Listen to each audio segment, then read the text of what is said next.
Hey guys. Tonight's we begin with a century that swears it invented good manners, while secretly inventing some of the strangest survival rules humanity ever attempted. The Victorian world looks elegant from a distance, all lace collars and polished boots, but up close it feels more like a haunted etiquette manual written by someone who really needed a nap. You step into that era and instantly feel watched by 1,000 judgmental portrait eyes, each ready to scold you for breathing too loudly. Victorian people were not just navigating fog and soot. They were dodging disease, scandal, and social disaster, which is why so many bizarre rules existed. Every tiny gesture mattered, every glance had stakes, and every mistake had consequences that would make your social life evaporate like steam on a cold window. So, before you get too cozy, take a second to gently tap that new hype button YouTube just added. It really does help little guys like me push through the algorithm. And be sure to like the video and subscribe, but only if you genuinely enjoy this strange little corner of quiet storytelling. Drop a comment with where you're listening from and what time it is for you. It's strangely comforting to know who else is drifting off with us around the world. Now, get comfortable, let the day melt away, and we'll drift back together into the quiet corners of the past. You step into the Victorian world and the first thing you feel is that someone is watching you. Not a person in particular, just the century itself, looming over your shoulder like a strict aunt who disapproves of your posture, your breathing, and the way you are currently existing. The air smells faintly of coal smoke and lavender water, which is the historical equivalent of mixing perfume with anxiety. Nothing here is simple. Every cobblestone seems to whisper instructions. Every doorway radiates judgment, and the street feels like a stage where you have somehow arrived without a script.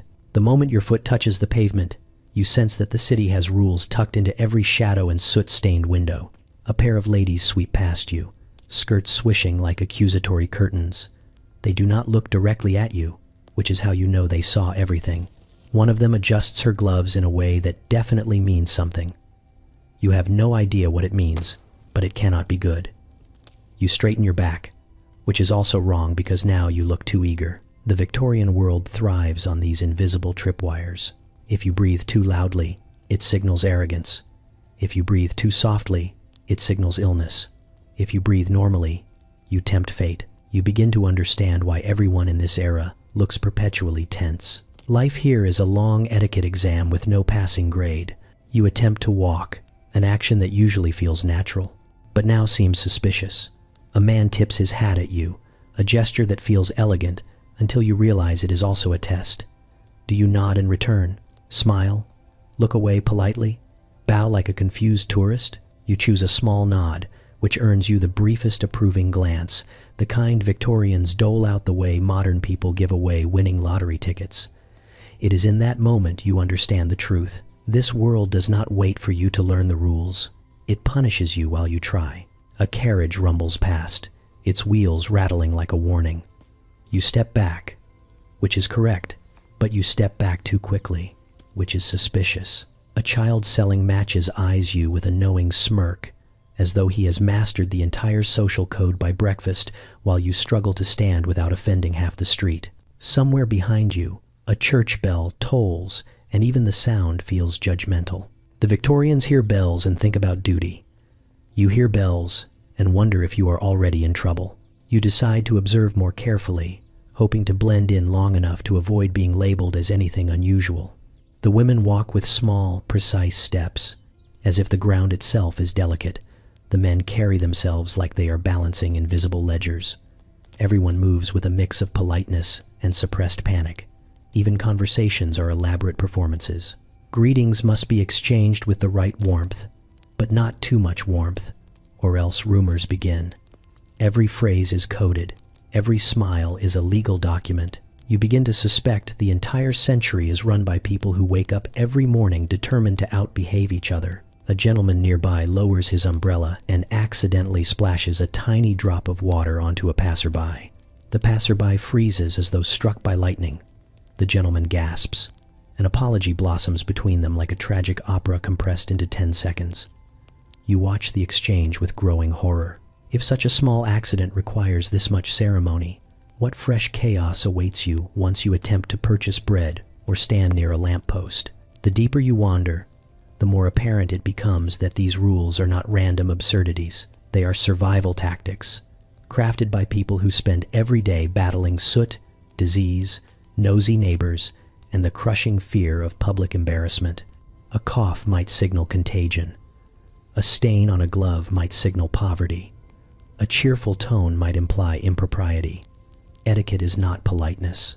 It is armor, polished and brittle, worn by everyone from chimney sweeps to aristocrats. You feel the weight of it settling onto your shoulders. Even the shadows seem organized. The fog moves politely around lampposts as though afraid to offend. Houses lean together in rows, each one quietly judging the curtains of the next. People peer from balconies with the sort of curiosity that pretends to be concern. Nothing escapes notice here. Not your clothing, not your hands, not the angle of your gaze. When you look at a loaf of bread, you begin to move more carefully, choosing each gesture as though it might be recorded in some invisible ledger of sins. Eventually, you exhale, slow and cautious, as though the air itself might be counting. You came expecting lace and manners, but you discover a labyrinth instead, and every path branches into new rules, each more intricate than the last. In this place, survival is not a matter of strength or cunning. It is a matter of decoding the unspoken laws that surround you. Victorian society does not greet newcomers kindly. It simply waits for your first mistake, ready to transform it into gossip before you can blink. You stand in the middle of a busy street, watching the world swirl around you like an orchestra of etiquette, precision, and mild hysteria. You feel the century studying you, and as you take your next careful step, you finally understand. In Victorian life, everything is a rule, and every rule is a trap. You quickly discover that public breathing in the Victorian world is not a natural reflex. It is a performance, a slow, measured art form perfected by people who spend their entire lives pretending they do not possess lungs. The moment you inhale a bit too enthusiastically, a woman clutching a parasol glances at you as if you have just confessed to a crime. Victorians do not simply breathe. They curate their oxygen intake with the precision of jewelers inspecting diamonds. Anything louder than a faint whisper of air becomes a social event, the kind strangers whisper about on the way home. You take another breath and immediately sense it was wrong. Too sharp, too open-mouthed, too alive.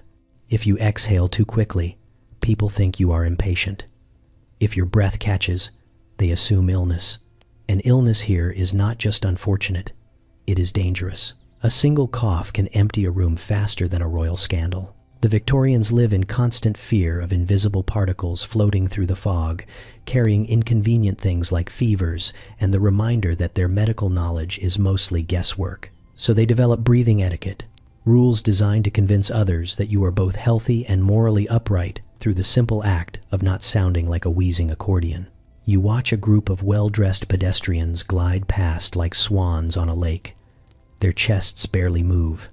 Their lips remain still. If they are breathing at all, it is an internal process hidden deep inside corsets and waistcoats. You try to imitate them and instantly feel lightheaded.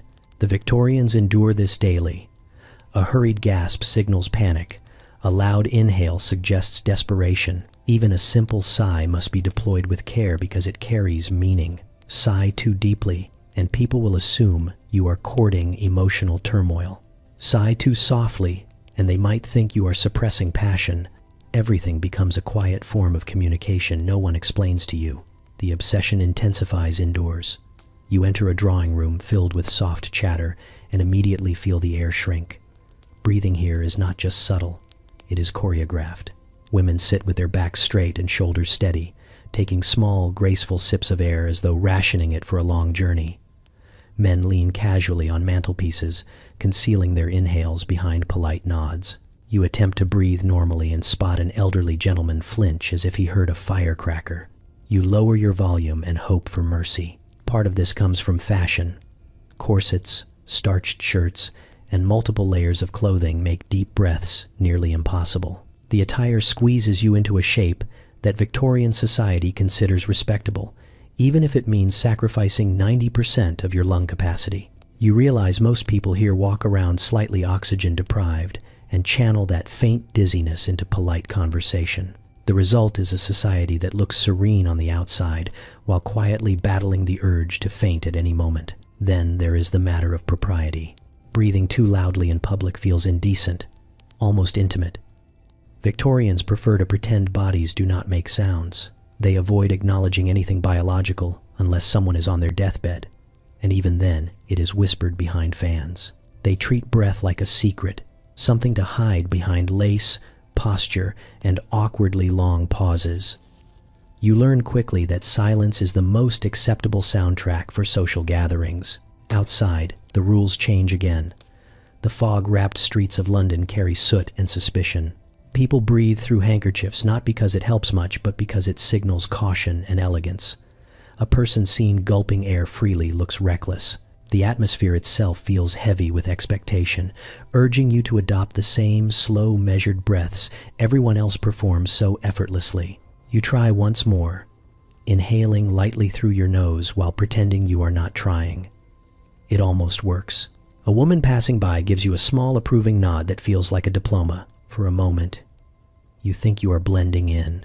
Then a sudden whiff of coal dust tickles your throat and you fight back a cough with the determination of a soldier holding a fortress. A single cough could undo everything, sending bystanders scrambling as if you announced doom. You realize something important. Victorians treat breathing as a delicate performance because it is one of the few things they can control in a world filled with uncertainty, illness, and constant judgment.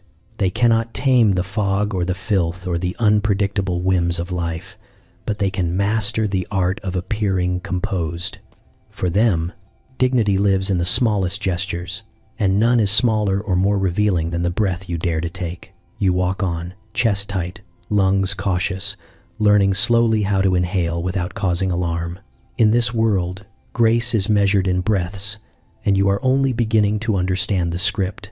You learn very quickly that greetings in the Victorian world are less like friendly gestures and more like detonators. One wrong movement, and the entire street reacts as though you have proposed marriage, committed a scandal, or both. The moment you attempt your first simple hello, you feel dozens of invisible rules slam into you at once. Victorians do not greet casually. They greet with the precision of diplomats negotiating a fragile peace treaty. Every nod, glance, and angle of the wrist carrying more meaning than spoken language. You try to study the locals before embarrassing yourself further. A gentleman approaches a lady, walking at a pace so calculated he might as well be measuring each step with a ruler. When he is close enough, he pauses, lifts his hat exactly halfway, inclines his head just slightly, then delivers a greeting so soft you barely hear it. The lady responds with a specific tilt of her chin and a brief lowering of her eyes. The exchange lasts all of 3 seconds, but it contains enough coded messages to fill a library. You still have no idea what any of them are. Your turn comes far too soon. A woman in a pale blue dress approaches, accompanied by a parasol and an air of subtle judgment. You panic and lift your hand in an enthusiastic wave. The reaction is immediate. She freezes. A gasp escapes her. Her companion clutches her arm. You have not said a single word, and somehow you have indicated interest, informality, and possibly a proposal. You lower your hand slowly, praying it will erase the damage. It does not. Victorians believe greetings are dangerous because they reveal intention, emotion, and sometimes desperation. A greeting that lingers too long implies affection. One that ends abruptly implies disdain. If your voice is too loud, you seem uncultured. If you speak too softly, you appear suspicious. Everything is a delicate balance, and you are wobbling across it like a tightrope walker with no training. A gentleman passing by attempts to rescue you. He demonstrates a proper greeting, bowing at an angle that suggests courtesy without excitement. When you attempt the same gesture, you bow too deeply, which in this society means devotion. The woman in blue looks ready to faint. The gentleman coughs politely, which is Victorian, for you have just declared undying love to a stranger on the street. You straighten yourself and wish the pavement would swallow you. You try again with a different passerby, determined to master at least one greeting before the century ends. This time you barely nod, offering the faintest hint of acknowledgement. Unfortunately, Victorians reserve this gesture for people you wish to avoid, but must tolerate. The man looks wounded, as though you have insulted 3 generations of his family. You cringe as he shuffles away, clutching his hat with the solemnity of a grieving widow. By now you feel breathing would be easier than speaking, which is saying something in a world where inhaling is a performance. Greetings here are not simply habits. They are survival strategies in a society obsessed with reputation. Many couples in this era meet only a few times before marriage, so a greeting can be misinterpreted as a courtship ritual. A polite smile might be taken as interest. A handshake could imply intimacy. Even the placement of your gaze matters. Look too long at someone's eyes and you are proposing. Look too long at their shoes and you are insulting them. You finally understand why Victorians walk so stiffly. It is the only way to keep their bodies from accidentally starting a lifelong commitment. You begin practicing quieter greetings, the kind that do not stir the air too much. A gentle nod for acquaintances, a slight bow for strangers of equal standing, and a controlled, polite smile for anyone who looks as though they might faint from the shock of being acknowledged. You avoid raising your voice. You keep your hands at your sides. You treat every syllable as though it might hold legal consequences. After several attempts, something miraculous happens. You greet an older gentleman with a careful nod and a mild murmur of good day. He returns the gesture without shrinking back or calling for assistance. For the first time, you have not proposed, insulted, or emotionally devastated anyone. It feels like victory. As you continue walking, greetings come more naturally, though you remain aware of the tightrope beneath your feet. Every gesture still carries the risk of misunderstanding, but you are learning to navigate it with cautious grace. In this era, even a hello is a puzzle, and solving it is the first real step towards surviving Victorian society without accidentally acquiring a spouse. You learn almost immediately that walking in the Victorian world is not simply movement. It is choreography. People here glide through the streets as though their shoes come with instructions, and every footstep seems rehearsed to avoid offending pavement, pedestrians, or the occasional horse. You take a step, just one, and feel the city tense around you. It is as if the cobblestones lean in to judge your weight distribution. You attempt another step, lighter this time, but it still sounds loud enough to wake the ancestors. A man nearby turns his head, not fully, just enough to imply that your walking technique has personally disappointed him. Victorians do not openly criticize. They communicate disapproval through subtle shifts of the eyebrows. His are currently performing a small tragedy. The women fare even better. They move with tiny, precise steps that make their skirts sway like quiet metronomes. No heel clicks. No abrupt motions, just soft, controlled gliding that makes you wonder if their shoes are enchanted. You watch as they navigate a crowded street without ever brushing against another person. This seems impossible, given the layer of fog hanging over everything, but Victorians have mastered evasive strolling the way birds master flight. You try to copy the technique, taking shorter steps, shoulders back, gaze soft. Immediately, you learn that your stride length is an insult to half the neighborhood.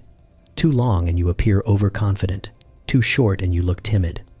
Walking becomes a negotiation with physics. You battle your own momentum, attempting to drift instead of stomp. A gentleman approaches, cane tapping the stones in a rhythm that clearly means something. As he nears you, he shifts slightly to the left. You, being polite, shift to the same side. He shifts again. You mirror him.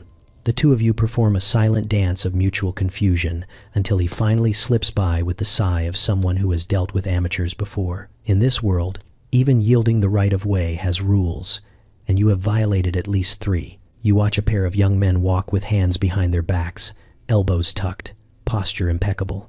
They look like they are escorting invisible royalty. Their steps are measured, their pace steady, their expressions solemn enough to suggest they are thinking about serious matters, such as moral responsibility or the current price of coal. You try the same posture and only succeed in looking like you are preparing to confess to something. Then there are the children. Even they walk with purpose, as though late to a very important etiquette appointment. One small girl, barely tall enough to reach your elbow, passes you with such graceful precision that you feel obligated to thank her for the lesson. She does not respond. She simply lifts her chin, the universal Victorian sign for, yes, I walk better than you, but we need not discuss it. Horses complicate things further. They clatter by in a thunder of hooves and carriage wheels, forcing pedestrians to adjust their steps without breaking their elegant rhythm. The locals flow around these obstacles like water. You, on the other hand, nearly leap into a flower stall to avoid being trampled. A vendor eyes you as if you have committed a crime against horticulture. Victorians believe walking is evidence of character. Too fast suggests desperation or scandal. Too slow implies moral weakness or poor time management. Your gait reveals your upbringing, your class, your ambitions. They can read entire biographies from the sound of your steps. The absurdity of it all presses on you, yet you cannot help but admire the dedication. This is a society that turns daily movement into art. As the day goes on, you begin to adapt. You lighten your steps. You modulate your pace. You keep your arms relaxed but not limp. Eventually, you feel yourself blending in. A woman passes without flinching. A man does not glare at your feet. Even the cobblestones seem less offended. It is subtle, but it matters. In this world, walking is not just travel. It is a declaration of who you are, or at least who you hope they think you are. And as you glide down the street, still learning, still fumbling, but no longer a walking catastrophe, you understand the truth. Here, even footsteps carry meaning, and the ground beneath you is always listening. You learn very quickly that sitting in the Victorian world is not the restful act you once believed it to be.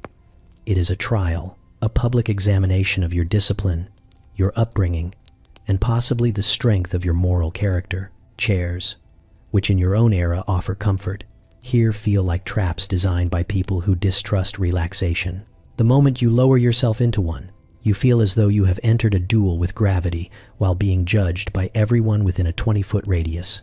The first time you attempt to sit, you make the mistake of bending your knees like a normal human. A nearby woman gasps softly, the kind of gasp reserved for witnessing scandal or minor miracles. A gentleman glances at you over his newspaper, eyes narrowing with quiet astonishment. You cannot tell whether you have insulted his ancestry or broken an ancient law. You freeze halfway down, suspended in a strange hovering position that looks neither dignified nor physically sustainable. Victorians sit by lowering themselves delicately, as though placing their bodies in a fragile box. Their backs never touch the chair fully. Their shoulders remain pulled back. Their hands fold neatly into their laps, and their legs position themselves at precise angles that appear effortless only because generations have suffered through this ritual long enough to masquerade discomfort as elegance. You observe these people and begin to wonder if they have bones made of hardened expectations. You try again, determined to blend in. This time, you lower yourself slowly, cautiously, as if the chair might explode. You keep your spine rigid, but you overshoot the angle and land slightly too firmly. The sound is not loud, but in a Victorian parlor, every sound matters. The chair gives a small thump. Several heads turn. A child looks at you with the solemn pity normally reserved for tragic street performers. Sitting incorrectly is dangerous here because it reveals everything your clothing hides. Your posture announces your class. Your angles betray your confidence. The way your hands rest signals whether you are calm, anxious, or harboring forbidden opinions. Victorians can decode all this with a single glance, and they do so with great enthusiasm because gossip is the closest thing they have to a national sport. You shift your weight and discover new complications. Leaning back is unacceptable. Leaning too far forward looks desperate. Crossing your legs is practically criminal, unless done with meticulous refinement, and even then only in certain company. Every gesture must demonstrate restraint and control. You are beginning to understand why Victorian furniture looks so uncomfortable. It is not meant to relax people. It is meant to remind them that life is a series of tests. Across the room, a group of ladies sit with the grace of porcelain dolls locked into position. Their expressions remain attentive, their bodies impossibly still. It dawns on you that sitting this way for an entire afternoon is normal for them. They endure tea, conversation, and the slow passage of time without ever slouching or shifting. Meanwhile, your spine is drafting formal complaints, and your legs have begun to tingle. A man enters and sits with practiced ease. His movements are sharp but controlled, a brief display of authority. Yet even he maintains perfect posture once seated, as though an invisible judge stands behind him with a scorecard. Everyone pretends not to watch, but everyone watches. That is the Victorian way. You attempt a small adjustment, a gentle shift in your seat to relieve the tension growing in your lower back. This, you learn too late, is a mistake. One lady raises an eyebrow, another leans in to whisper to her companion. A third studies you as though you are a curious species recently discovered and already disappointing scientists. You sit still again, accepting your fate. The reason sitting incorrectly can destroy your reputation becomes clear. In a world where emotions, desires, and impurities must be hidden, the body becomes the battlefield. Posture is proof of discipline. Stillness is proof of refinement. An accidental slouch suggests laziness. A relaxed limb suggests indulgence. A poorly placed elbow suggests you were raised without proper supervision. And once suspicion begins, it spreads. You remain frozen in place, more statue than person. While conversation drifts around you like polite smoke, your back aches, your thighs burn, your neck stiffens. Yet for the first time, no one glances at you with concern or fascination. You have achieved invisibility, the highest Victorian compliment. It is in this moment of quiet suffering that you understand the true logic behind these rules. They forge a world where everyone looks composed, even if everyone is internally collapsing. And in that strange, shared discomfort, they find order. You straighten your spine a hair more, preparing yourself for the long afternoon ahead. In this century, survival is measured not in breath or words, but in how long you can sit without betraying that you are human at all. You do not realize how dangerous your eyes are until you try using them in Victorian society. You take a simple glance at someone passing on the street. Nothing intense, nothing unusual, and the reaction that follows is so dramatic, you half expect a violinist to appear and provide accompaniment. The woman you glanced at stiffens as though you have asked a deeply personal question. Her companion clutches her sleeve. A gentleman steps between you with the protective energy of someone guarding a priceless vase, all because your eyes lingered for a fraction too long. You look away immediately, but of course that is its own offense. Looking away too fast implies guilt. Looking away too slowly implies flirtation. Victorian eye contact is an endless labyrinth of interpretations, each more treacherous than the last. You begin to understand why so many portraits from this era show people staring into the distance with haunted expressions. It is safer to look at nothing. As you continue down the street, you try to keep your gaze low. This is what respectable people do, you tell yourself. But the Victorians have rules about that too. Eyes too low signal melancholy or hidden shame. Eyes too high suggest vanity. Eyes wandering too freely mean you are gathering information for gossip, crime, or possibly espionage. Every option is wrong in a different direction, and you cannot help feeling the century is enjoying your confusion. A young man brushing past you gives a small, courteous nod, then flicks his eyes upward in a gesture so brief it could have been a blink, yet it carries meaning. Approval, perhaps, or polite acknowledgement. You attempt the same gesture with the next person who crosses your path, but your timing is off. Your eyes linger just slightly too long, and the poor stranger flushes bright red. A moment later you realize you have performed the visual equivalent of handing someone a bouquet of roses and promising a future together. Indoors, the situation becomes even more complicated. In a parlor filled with lace curtains and people sipping tea at a suspiciously slow pace, you learn that making eye contact with someone across the room creates an instant bond, even if you did not intend one. If your gaze lands on someone twice, it implies an unspoken question. 3 times signals interest. 4 times is practically scheduling a romance. You find yourself counting your glances like a gambler terrified of losing the game. A lady seated near the fireplace catches your accidental second glance and immediately lowers her eyes. Her fan moves in a small arc, a subtle gesture loaded with coded meaning that you cannot decipher. You panic and stare at the wallpaper instead. The wallpaper, mercifully, does not respond. Conversation adds another layer of peril. When someone speaks to you, you must look at them, but only at specific intervals. Too constant a gaze reads as intensity. Too little eye contact reads as evasiveness. You listen carefully to a gentleman discussing the weather with the gravity of a philosopher and try to match your eyes to his pacing. Every few sentences, you lift your gaze, then soften it, then lower it, pretending you understand this ritual while praying he does not decode your confusion. Somehow it works. He nods approvingly and continues, unaware of the heroic mental gymnastics you are performing. Then comes the greatest test. A young woman enters the room, graceful and composed, and offers you a polite smile. You return the smile automatically, then meet her gaze. It lasts barely a second, but she tilts her head in acknowledgement, the kind that suggests she is aware you saw her and saw you seeing her. This is dangerous territory. You quickly shift your attention to a nearby bookshelf, studying it with the exaggerated interest of someone who has never seen a book before. Victorians treat their eyes like delicate instruments, used sparingly and never without purpose. They believe the gaze reveals secrets that words conceal. Eye contact becomes a language of its own, spoken softly and understood instantly. You realize they can hold entire conversations with a lift of the lash or a fleeting glance, while you stumble through each moment like a tourist who missed the translation guide. Finally, after hours of practice and several near disasters, you begin to find a rhythm. You look up sparingly. You let your eyes drift naturally without locking on to anyone for too long. You smile with your gaze instead of your mouth, just enough to seem pleasant but not enough to start a rumor. And in that quiet dance of glances, you understand something important.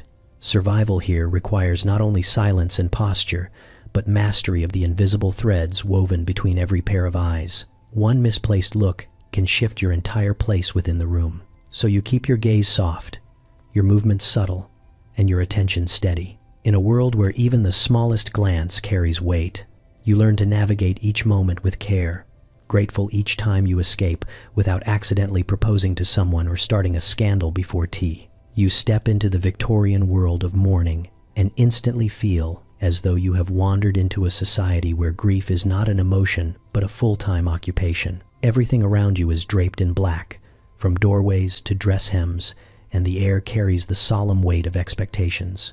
Mourning here is not private reflection, it is a public declaration, as intricate and regulated as any royal ceremony. You notice immediately that people wear sorrow the way they wear clothing, carefully measured, meticulously maintained, and judged by everyone who sees it. A woman passes you in a mourning bonnet so large it could double as a small tent. Her veil covers most of her face, giving her an air of mystery and mild intimidation. She does not simply walk. She glides with the slow gravity of someone carrying generations of etiquette on her shoulders. You watch her with curiosity until she pauses beside a shop window. The shopkeeper rushes forward, rearranging items as though her sorrow itself is a customer.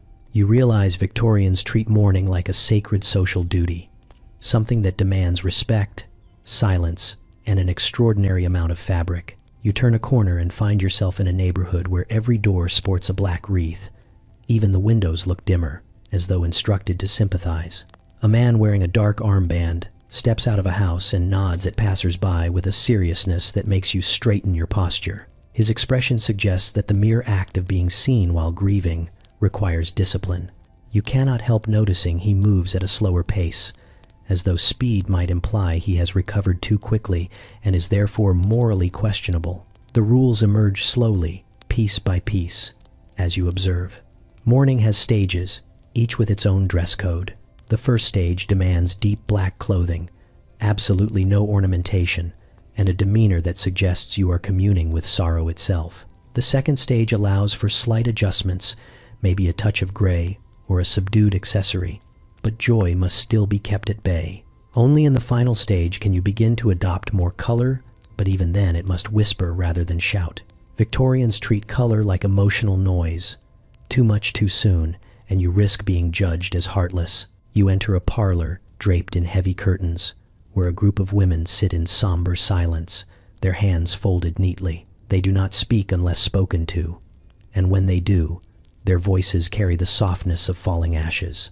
A table nearby holds memorial cards with elegant borders, each one announcing the departed with more flourish than many living people receive. You pick one up and realize it includes poetry, symbolism, and details of virtue.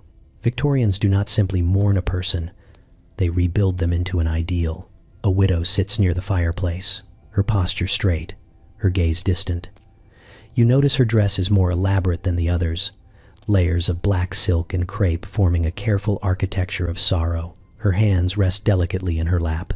The room orbits around her grief, offering her space while also watching closely to ensure she follows the rules. You wonder how anyone mourns authentically under such scrutiny. Then again, the Victorians believe structure helps guide the heart through turbulent emotion. The rituals keep chaos at bay. You make the mistake of smiling politely at someone across the room. The reaction is immediate. They stare at you with the kind of quiet shock reserved for people who dance during funerals. You quickly adjust your expression into something more somber, though you are not entirely sure what that should look like. A subdued melancholy, perhaps. Something contemplative but not dramatic. Sitting here, you realize even your face must obey the rules. As you leave the house, you notice the street is filled with carriages draped in black cloth, horses adorned with feathers that sway mournfully in the breeze. You watch as a funeral procession moves slowly through the fog, each participant walking with ritualized precision. This is not simply farewell. It is performance, symbol, and obligation intertwined.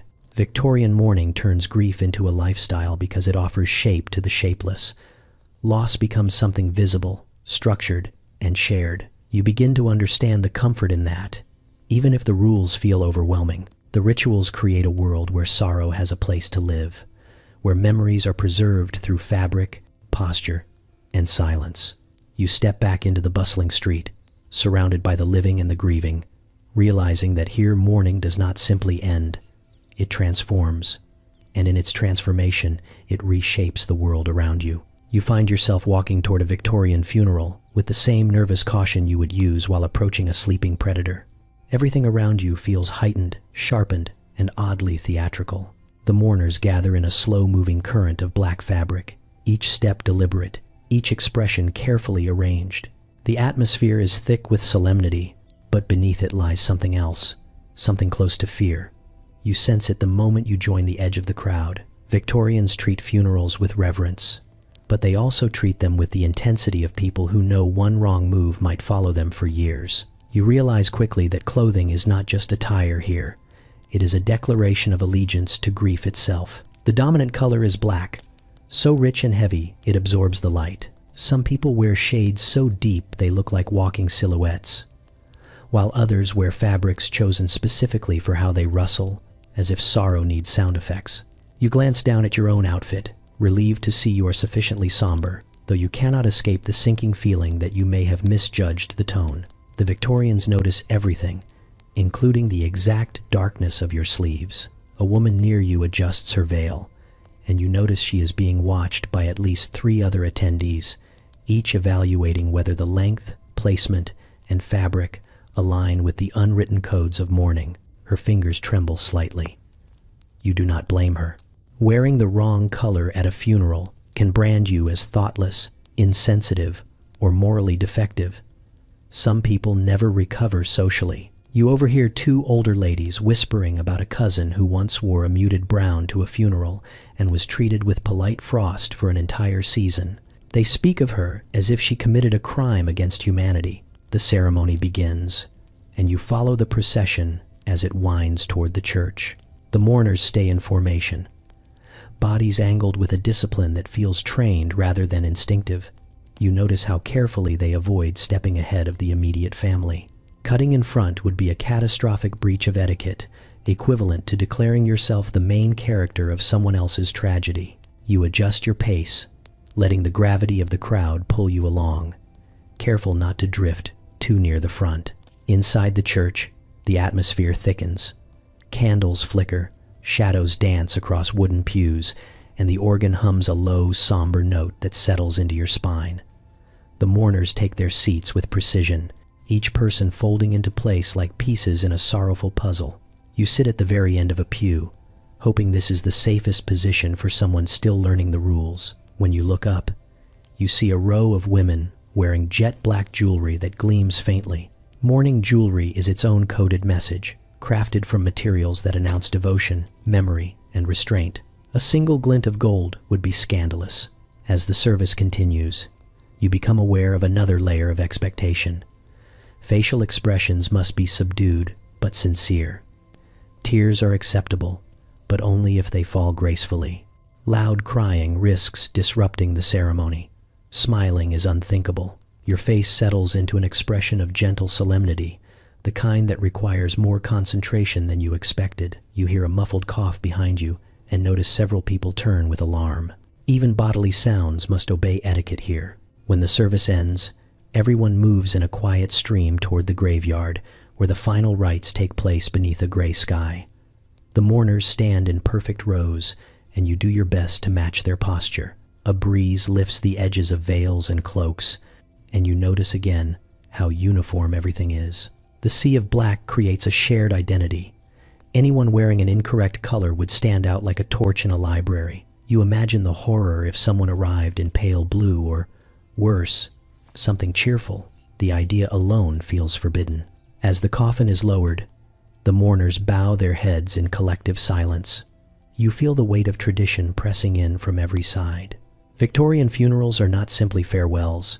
They are reaffirmations of communal values, demonstrations of respect, and tests of loyalty to the unspoken laws of propriety. The clothing, the posture, the pacing, the silence, all of it forms a ritual that keeps chaos at a careful distance. You watch as attendees place flowers at the graveside, each motion soft and intentional.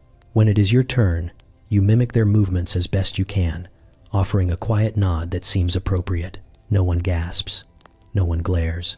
You blend into the stream of dark figures moving back toward the road.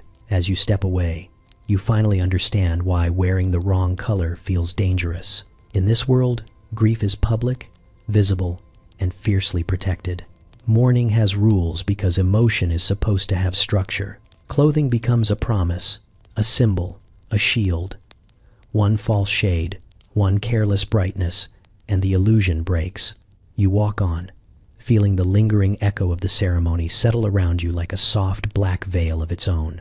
You step into the Victorian world of hygiene with the confidence of someone who has washed their hands at least twice today, which already makes you a suspiciously modern creature. The era greets you with a thick fog of coal smoke, horse fumes, and the faint sweetness of soap that is trying its best but losing the battle. You quickly learn that the Victorians treat cleanliness as an act of moral performance, not science. Germs, after all, are still an unproven rumor, whispered by medical eccentrics who keep ruining dinner parties by talking about invisible creatures living on skin. You walk down a crowded London street and watch as a woman carefully lifts her dress hem to avoid touching the pavement. The gesture looks elegant until you realize she is trying not to bring home any microorganisms which she does not believe exist, but fears anyway. Hygiene here is an intricate dance, built on the shaky foundation of superstition, instinct, and whatever advice the neighborhood physician scribbled while dozing off. People follow cleanliness rules not because they understand them, but because someone respectable once insisted they were vital. You catch yourself holding your breath as a cart rolls by carrying piles of waste that probably belonged somewhere far from human noses. The first rule you encounter is about washing. Victorians do wash, though not often enough for your modern sensibilities. A full bath is reserved for moments of necessity, moral purification, or medical emergency. You step into the hallway of a boarding house and see a group of tenants gathered around a basin as though it contains secrets of the universe. A woman dips her fingers in briefly, then pats her face with the delicacy of someone afraid the water might faint. Another man rubs a cloth behind his ears, as if that alone will keep him from illness. They all share the same bowl, which you quickly step away from before it becomes your turn. Inside the home, you discover that hygiene rules dictate everything from how one handles laundry to how one vents a room.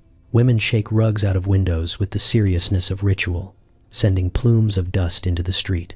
People air out sheets because it feels cleansing, even though the air itself is teeming with everything they hope to avoid. You see a maid wearing an apron and an expression of determination as she opens windows to let in the breeze. The breeze enters with the enthusiasm of a stray cat and brings with it half the city. No one seems bothered. Fresh air is believed to cure nearly anything, even ailments caused by fresh air. You pass a doctor who declares loudly that illness travels through bad smells. People lean away from unpleasant odors as if dodging bullets. Perfume becomes a form of armor, and handkerchiefs scented with lavender are pressed to faces with the dedication of a religious ceremony. You do the same out of self-preservation, mostly because a nearby sewer vent suddenly burps up a reminder of why cholera thrives. Victorian hygiene rules are less about eliminating danger and more about creating a hopeful buffer between yourself and the unpleasant truth that the world is larger, dirtier, and more unpredictable than anyone is prepared for. Public behavior follows its own strange etiquette. Spitting is discouraged but happens everywhere because men still carry pocket spittoons like fashion accessories. Children track mud indoors with cheerful abandon, leaving footprints that maids erase with resigned precision. Soap appears in shapes and scents designed to imply luxury, though half of it smells faintly medicinal. You sample a bar and immediately understand why people think it can cure anything. It smells like determination and crushed herbs. As you venture deeper into the city, the rules grow stranger. You watch a woman scrub her front steps with such fervor that you wonder whether her soul depends on it. Public cleanliness reflects private virtue. A dirty doorstep suggests a dirty life. You nod solemnly at your own reflection in a shop window, silently promising to keep your hypothetical Victorian doorstep spotless. You sense the eyes of neighbors on you, even before they actually appear. Everyone here monitors each other's habits, as if health depends on collective vigilance.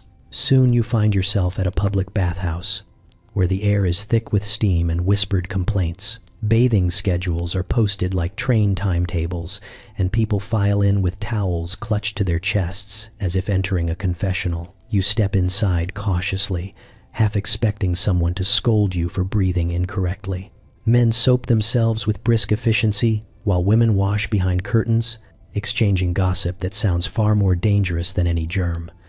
The water looks questionable after a few rounds, but no one seems worried. Cleanliness, after all, is partly symbolic. When you exit back onto the street, the city greets you with another gust of smoky wind, and you realize the Victorian hygiene rules are not just guidelines. They are defensive spells cast against a world that feels perpetually poised to strike. You tighten your cloak, lift your chin, and try to look properly vigilant. In a society where illness hides in plain sight and no one can see the enemy they fear, cleanliness becomes a ritual of hope, a way to insist that survival is possible even without understanding the danger. You begin to notice that every Victorian you encounter seems to be performing a role, as if they were all cast in a grand tragedy about illness, prevention, and the mysterious forces lurking in the air. You try to blend in, though you feel like an understudy who skipped rehearsals. The Victorians glide through their daily routines with gestures so ceremonious, you wonder if they were choreographed by a slightly anxious stage director. Yet each movement holds purpose. Every sniff, sigh, and turn of the wrist hides a small act of self-preservation. You learn quickly that avoiding disease here is less about science and more about performance. The first ritual you witness involves a man dramatically pausing before entering a crowded shop. He pulls a scented handkerchief from his pocket with the flourish of a magician revealing a dove. With a practiced motion, he lifts it to his nose, inhales deeply, and steps inside as if walking into battle. You follow, but your handkerchief is unperfumed, leaving you vulnerable to the smells Victorians believe could carry illness. The air inside is dense with spices and human breath. The man stands proudly with his lavender shield, while you consider adopting the same technique before someone mistakes you for a hazard. Walking through the streets, you see small rituals everywhere. Women carry tiny bottles of smelling salts and hold them to their noses when passing questionable alleyways, which is most of the city. Others dab perfume at the base of their gloves to create a scented barrier against invisible threats. Men tap their boots before entering homes to shake off misfortune, dust, and whatever creatures they imagine cling to the soles of their shoes. Even the horses seem aware of the daily drama, tossing their heads as if participating in the grand production. You begin to practice these rituals yourself. You pinch your sleeves neatly when passing strangers, creating a symbolic shield against accidental contact. You angle your body away from coughing children, which earns approving nods from nearby matrons. You adopt a careful breathing pattern, shallow and discreet, designed to minimize the intake of untrustworthy air without fainting. The Victorians would admire your adaptability. At tea gatherings, the theatricality becomes more refined. You watch as guests wave their hands gently over steaming cups, allowing the warmth to cleanse their faces, or so they claim. Steam is believed to purify the air, and the sight of well-dressed individuals leaning meaningfully into teacups feels like witnessing a ceremony of polite desperation. You try it yourself, and someone compliments you on your awareness of healthful habits, which you take as a rare victory. The rituals intensify when illness strikes a neighborhood. Curtains drop across windows like funeral veils. Doorways are sprinkled with vinegar, dripped in tidy lines that sparkle suspiciously in the sunlight. Families burn herbs in small bowls, sending trails of smoke curling into hallways with a solemn determination, as though the smoke carries protective prayers. You walk through one such corridor and find yourself enveloped in a haze of rosemary and desperation. It makes your eyes water, but everyone around you looks relieved. Then, there are the public displays of caution that border on theatrical art. A woman on the street lifts her parasol, not for shade, but to shield her from a man coughing several steps away. She pivots smoothly, turning the parasol into a barrier. You admire the elegance even as you sense the fear beneath it. Another pedestrian crosses to the opposite side of the road with exaggerated politeness, bowing slightly in apology before fleeing. No one blames him. The Victorians prefer distance when danger threatens. Inside parlors, conversations about disease are whispered with the gravity of state secrets. People recount stories of neighbors who fell ill after shaking hands, or of entire households afflicted because someone allowed a draft through the door. Everyone nods somberly, reinforcing the belief that illness lurks in every careless gesture. You sit with your hands folded, listening closely, learning which rituals are harmless and which might save you from the worst fate of all, becoming the subject of whispered gossip about poor hygiene. Before long, the rituals become second nature. You find yourself stepping lightly around puddles, convinced they harbor unseen threats. You open windows strategically to avoid drafts that might carry misfortune. You perfect the art of cleansing the air with a precise flick of your handkerchief. It is all ceremony, but the Victorians believe in it with unwavering commitment. By the time night falls, you realize that you have mastered something essential.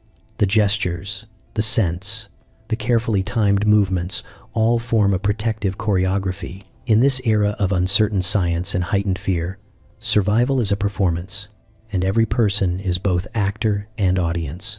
You join them with grace, letting each ritual settle into your routine as naturally as breath itself. You walk through a Victorian street with a growing awareness that the air itself is considered a villain.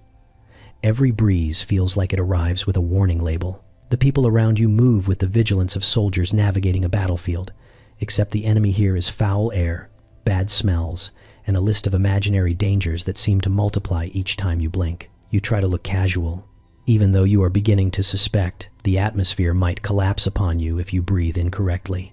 Victorians do not joke about bad air. They treat it the way modern people treat taxes: inevitable, invisible, and blamed for nearly everything. You notice a gentleman ahead of you raising a scented handkerchief toward his face. He presses it gently to his nose as though whispering a secret to it, then walks on with renewed confidence. His expression suggests he has outwitted the air. A woman follows suit, lifting a small vial of something floral and sniffing it with dramatic intensity. You feel strangely underdressed without a perfumed object to shield yourself from hazards that may or may not exist. The Victorians have turned smell into science. If it stinks, it kills. If it smells pleasant, it heals. You turn a corner and encounter a row of houses fitted with oddly shaped vents that resemble the noses of startled animals. They protrude from the walls and point downward as if ashamed of themselves. These contraptions were designed to encourage airflow without inviting evil vapors. The residents trust them deeply. A passing man pats one of the vents as if greeting a loyal dog, then nods to himself with satisfaction. You realize that ventilation here is not simply a matter of comfort. It is a crusade. Inside a parlor, you watch as a group of visitors participates in a ritual that appears almost ceremonial. Someone opens a window exactly 3 inches, no more, no less, to allow the good air in while keeping the sinister air out. The window is then secured with a decorative stopper shaped like a cherub, whose cheerful expression hides the weight of the responsibility now resting on its small plaster shoulders. The guests comment on how refreshing the air feels, though it is identical to the air outside, unless you count the scent of lavender drifting from the room itself. Perfume becomes another line of defense. People sprinkle rose water on handkerchiefs with the precision of chemists. A woman waves a lace fan infused with citrus oil, creating a protective breeze around her face. You copy her technique and receive a polite nod of approval. In Victorian society, even imaginary dangers demand real manners. You feel the perfumed air sweep across your skin and wonder if the scent does anything scientifically meaningful or if it simply convinces your instincts that the world is less threatening. On the street, the fear of foul air takes on architectural form. You pass public buildings proudly adorned with tall chimneys that pump out smoke, which is believed to rise harmlessly into the sky instead of seeping into lungs. City planners have crafted entire neighborhoods to maximize airflow. Certain streets widen without warning, not for beauty but to prevent illness from settling like fog. The air must move. Stagnation is the enemy. You begin to walk briskly, imagining that if you stroll too slowly, you might offend an invisible Victorian health inspector. Children chant warnings about foul air while skipping rope. They sing that lingering near swamps invites doom. A nursemaid yanks a little boy away from a puddle, declaring that standing water breeds misfortune. You look at the puddle, which seems entirely innocent, but you step around it anyway. Their conviction is contagious. They may not understand germs, but they understand danger in the poetic, improvised way societies do before science catches up. Even in private moments, the fear persists. At bedtime, families place bowls of vinegar on nightstands to purify the air. Mothers sprinkle herbs near cradles to keep imaginary creatures from stealing children's breath. You sit in a lamplit room and watch a man arrange eucalyptus leaves on a mantel with somber dedication. He explains that these leaves repel bad vapors and cowardly spirits. You nod respectfully, though you cannot decide which he fears more. As you lie beneath a heavy quilt later, you hear the city breathing. Chimneys exhale smoke. Windows creak open and shut. Neighbors whisper warnings about the night air, which they believe roams with malicious intent. You take one last look around the dim room and realize the truth. The Victorians fear what they cannot see, so they create rituals to tame the unknown. The air becomes manageable when scented, stirred, inspected, and disciplined. In a world full of mysteries, they build small, fragrant fortresses around themselves and hope the dangers, real or imagined, stay outside. You step into a Victorian dining room and immediately realize you have entered a battlefield disguised as a meal. The chandeliers glow softly, the table stretches longer than some modern apartments, and each place setting is armed with enough cutlery to perform minor surgery. You take your seat cautiously, feeling the eyes of strangers glide toward you with the polite scrutiny of predators pretending they are herbivores. Every utensil gleams with expectation. You have not even touched anything yet, and already the forks appear disappointed in you. The first rule becomes obvious when the servants bring out the soup. No one moves too quickly. Eating here is less about nourishment and more about performing civility at a level that borders on athletic. You lift your spoon and try mimicking the motions around you. People dip their spoons delicately, sipping from the side as if the bowl might burst into flames if handled incorrectly. You accidentally scoop forward instead of away, and a woman across the table raises one eyebrow in a gesture so tiny it could be classified as an accusation. You correct your technique, hoping no one else noticed your moment of recklessness. Conversation begins, and you realize even speaking is governed by invisible threads of etiquette. No topic too heavy, no laughter too loud, no enthusiasm allowed unless filtered through several layers of restraint. You try to comment on the food, but your words come out slightly too sincere, causing the gentleman beside you to blink with mild alarm. You adjust by speaking in softer tones, adding a touch of abstraction, as if you are complimenting a memory rather than the roast in front of you. Then comes the salad course, delivered like a polite threat. More forks appear. You pick the one nearest the plate, only to see your neighbor selecting a different one with the confidence of someone who has been practicing for decades. You place your fork down quietly and switch to match her. She nods approvingly, and you feel a warmth of triumph that is wildly disproportionate to the accomplishment. Each utensil feels like a riddle. Pick wrong, and you risk social collapse. Pick right, and you earn silent praise from people who would never admit they care. As the meal progresses, you begin to adapt. You sit straighter, breathe slower, and handle your knife with the solemnity of a monk adjusting a sacred relic. The room remains a theater of restraint. Napkins are dabbed, never wiped. Bread is broken, not bitten. A man coughs once, discreetly, and everyone pauses as though he may have violated some unwritten code. He survives the moment with dignity, though you catch him looking faintly shaken. When the main course arrives, the pressure escalates.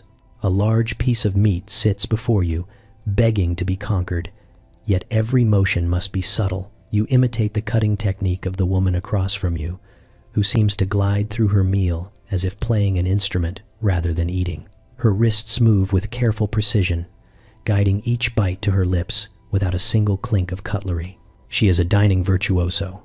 You are a well-meaning beginner attempting to blend in with the orchestra. The host begins a new topic, and you nod along with thoughtful expressions despite not fully understanding what is being discussed. The conversation floats gracefully over politics, poetry, and travel, weaving around anything too emotional or too deliciously dramatic. You feel the urge to contribute something bold, but swallow it quickly, remembering this is not the place for spontaneous honesty. People here admire elegance, not passion. Dessert arrives, and the table relaxes slightly. Small pastries appear, arranged so beautifully you hesitate before taking one. The fork is tiny, adorable, and intimidating. You eat slowly, savoring the quiet applause of flavor while pretending the utensil rules no longer haunt you. The room softens as people indulge their sweet tooth with discreet joy. Even the strictest guest seems to loosen by a hair's breadth. When the final course concludes, everyone rises with deliberate grace. You follow, feeling as though you have completed a ceremonial trial. The forks no longer glare. You survived. As you step away from the table, you realize the truth. Victorian dining is not simply nourishment. It is performance, identity, and social survival woven together under candlelight. And tonight, you played your part well enough to leave the room with your dignity intact. You step into the Victorian parlor expecting a peaceful cup of tea and quickly realize you have entered a social minefield. The room glows with soft afternoon light. Lace curtains sway gently, and a porcelain tea set rests on a low table like a collection of fragile expectations. Tea time is not a break in the day. It is a ritual, a quiet test of character disguised as a warm beverage. Every gesture has rules. Every sip carries meaning. You take a breath and steady yourself, praying you will not shatter anything, literally or metaphorically. The hostess moves first, lifting the teapot with the poise of someone handling a sacred relic. Steam curls upward in delicate ribbons. She pours without a single drop spilling, and the guests observe this with reverence. You watch closely, trying to memorize her technique before your turn arrives. You notice that she tilts the pot gently, her wrist steady, her elbow tucked. You copy the motion in the air with your own invisible teapot, earning a suspicious glance from a gentleman who clearly thinks you are warming up for trouble. A saucer is placed before you, followed by a cup so thin you fear it might snap under the weight of your own anxiety. You wait for instructions, but none come. Victorians expect you to know what to do. You remind yourself that you have observed enough social rituals by now to piece together a strategy. When the hostess offers sugar, you accept the smallest amount possible. 2 cubes would declare you frivolous. 1 cube feels safe. Milk follows, poured in a circular motion that the Victorians insist creates harmony in the cup, though you suspect it is simply tradition reinforced over too many generations to challenge. Then comes the matter of stirring. In your world, this is a mindless action. In the Victorian world, it is a diplomatic performance. You must stir quietly, gracefully, and without clinking the spoon against the sides of the cup. The sound of metal on porcelain is considered chaotic, almost rebellious. You stir with exaggerated caution, creating a silent whirlpool. The spoon rests on the saucer when you finish, never left in the cup unless you intend to be talked about for the rest of the week. You attempt your first sip. The entire room seems to hold its breath. You lift the cup by the handle, never by the bowl, and bring it toward your lips without raising your pinky finger. The infamous pinky lift is a myth, a gesture Victorians associate with pretension. You keep your hand steady, hoping the room will not mistake concentration for melodrama. When the tea touches your tongue, it tastes faintly floral, warm, and victorious. You lower the cup without incident, earning a subtle nod from a woman across the room who has been studying you like an examiner at a final exam. Conversation joins the ritual. People discuss weather, correspondence, travel plans, and mild philosophical observations. Avoiding anything that might demand passion, you join in cautiously, offering a comment about the pleasant breeze today. A man near the window agrees in such a restrained tone that you wonder if he dislikes the breeze entirely but is too polite to challenge your statement. Tea time is a balancing act between honesty and civility. Strong opinions are left at the door. At one point, laughter breaks out softly among a small group near the fireplace, but even the laughter seems curated, trimmed of any excess joy. You add a gentle smile to show that you, too, appreciate the amusing anecdote you barely heard. The goal is to appear present without crossing into the dangerous territory of enthusiasm. A plate of small pastries passes your way. You select one with cautious precision, mindful that choosing the largest might label you indulgent, while choosing none might suggest disdain for the hostess. You break the pastry into tiny, manageable bites, eating as quietly as possible. Every crumb that lands safely on the plate feels like a personal triumph. Every sip of tea becomes an extension of your dignity. The ritual continues in waves of conversation, refined gestures, and elegant stillness. Slowly you begin to relax, realizing you are no longer the outsider fumbling through etiquette. You are participating, blending into the rhythm of the room. The guests seem calmer around you now, no longer watching for disaster. When the hostess finally sets the teapot down for the last time, the ritual dissolves gently. Cups empty, saucers settle, and the room exhales. You rise from your seat with the quiet assurance of someone who has passed an unspoken test. You survive tea time without starting a scandal, and as you step toward the door, you carry with you the peculiar pride that comes from mastering yet another Victorian ritual that pretends to be simple but demands absolute precision. You enter the Victorian world of courtship expecting shyness and stolen glances, but what you find instead is a system so elaborate it could run a small government. Every gesture is encoded, every word sharpened into subtext, and every interaction supervised by people who pretend they are not watching while watching intently. Courtship here is less about romance and more about preventing the entire social order from collapsing under the weight of unregulated emotions. You stand at the edge of the parlor, trying not to breathe too loudly, observing a dance of restraint so intricate it makes your spine tighten in sympathy. A young woman sits with perfect posture near the fireplace, hands folded like a statue contemplating virtue. Across the room, a gentleman pretends to study a bookshelf while actually studying her. They do not speak. They do not approach. Instead, they exchange the tiniest shifts of the eyes, each movement a message. You try to decipher the code. A glance downward might signal interest. A glance upward might signal disinterest. A glance to the side might signal the presence of a chaperone who threatens to materialize between them like a supernatural force of propriety. Courtship is a battlefield, and their weapons are eyelids. A chaperone stands nearby, a woman with the serene expression of someone who has mastered both etiquette and intimidation. She observes the room as though she can detect improper thoughts before they turn into actions. You watch her glide closer to the pair, her movement graceful yet purposeful. The gentleman immediately adjusts his stance, transforming from potential suitor to innocent guest, examining the spines of books he will never read. The young woman becomes even more still, somehow managing to look both composed and disappointed at once. You learn quickly that conversation is heavily regulated. A gentleman may ask a lady about the weather, literature, or music, but never anything that suggests personal desire. You witness a man attempt to compliment a woman's voice, only to have her aunt intercept with the ferocity of a guard dog. He recalibrates and instead compliments the piano's craftsmanship. The aunt nods approvingly. The woman hides a smile. You begin to understand how gossip thrives in this society. With so many restrictions, every harmless comment becomes ripe for interpretation. The ritual extends beyond conversation. Calling cards serve as invitations and announcements of interest. You watch a gentleman agonize over where to place his card on a silver tray. Too far forward, and it implies boldness. Too far back, and it implies self-doubt.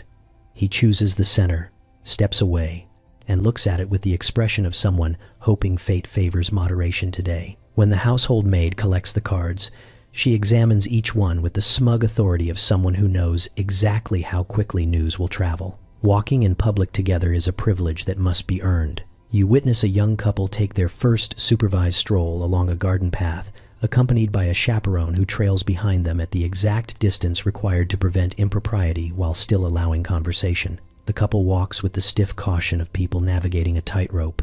They speak of flowers instead of feelings. And each time their hands drift even slightly closer, they both recoil as if struck by an electric current of etiquette. Meanwhile, gossip swirls around the edges of the scene.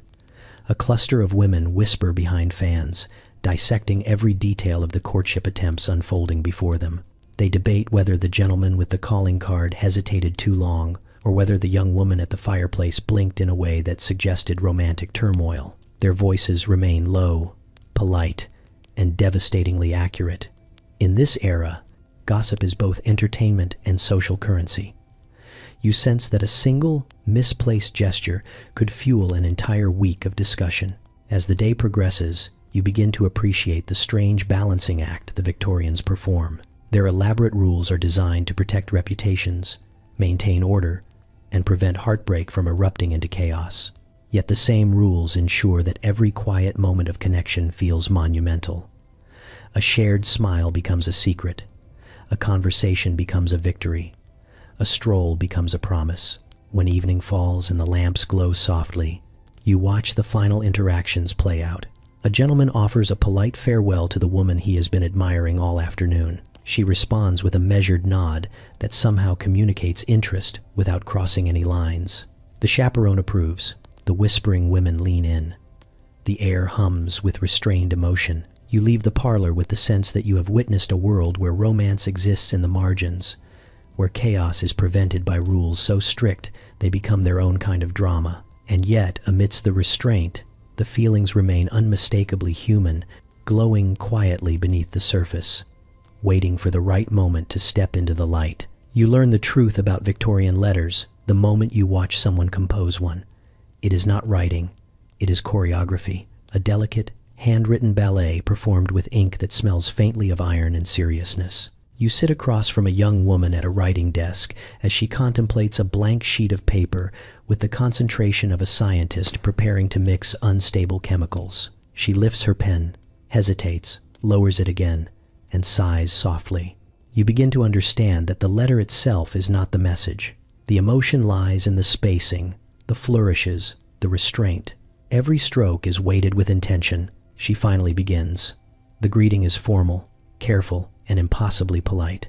You lean forward, expecting her to continue, but she stops again. The salutation must align perfectly with the significance of the relationship. Too warm and she risks impropriety.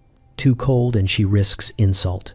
She experiments with a phrase, scratches it out, tries another, scratches again. Each strike of the pen feels like a tiny tragedy.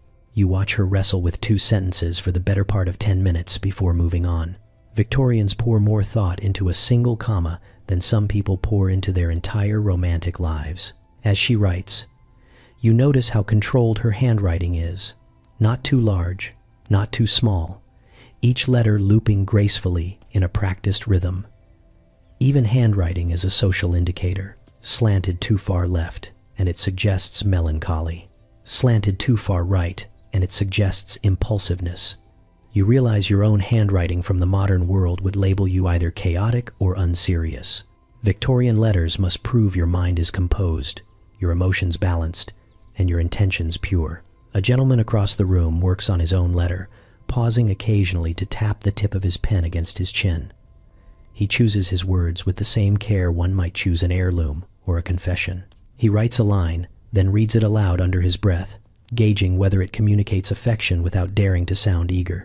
He folds his paper, unfolds it, and rewrites the entire paragraph. In this world, sending a poorly phrased letter is social treason. You learn that the length of a letter matters just as much as the content. Too long, and you seem burdensome or overly emotional. Too short, and you seem indifferent. You watch the woman measure her paragraphs visually, spacing each one evenly, as though building a tiny architectural masterpiece. Even the margins must be aesthetically restrained. You suspect she would rather create a new sheet of paper from scratch than allow a crooked line to exist. When it comes time to express sentiment, the choreography becomes even more precise. A gentle hint of longing must be tucked between polite observations about weather or family health.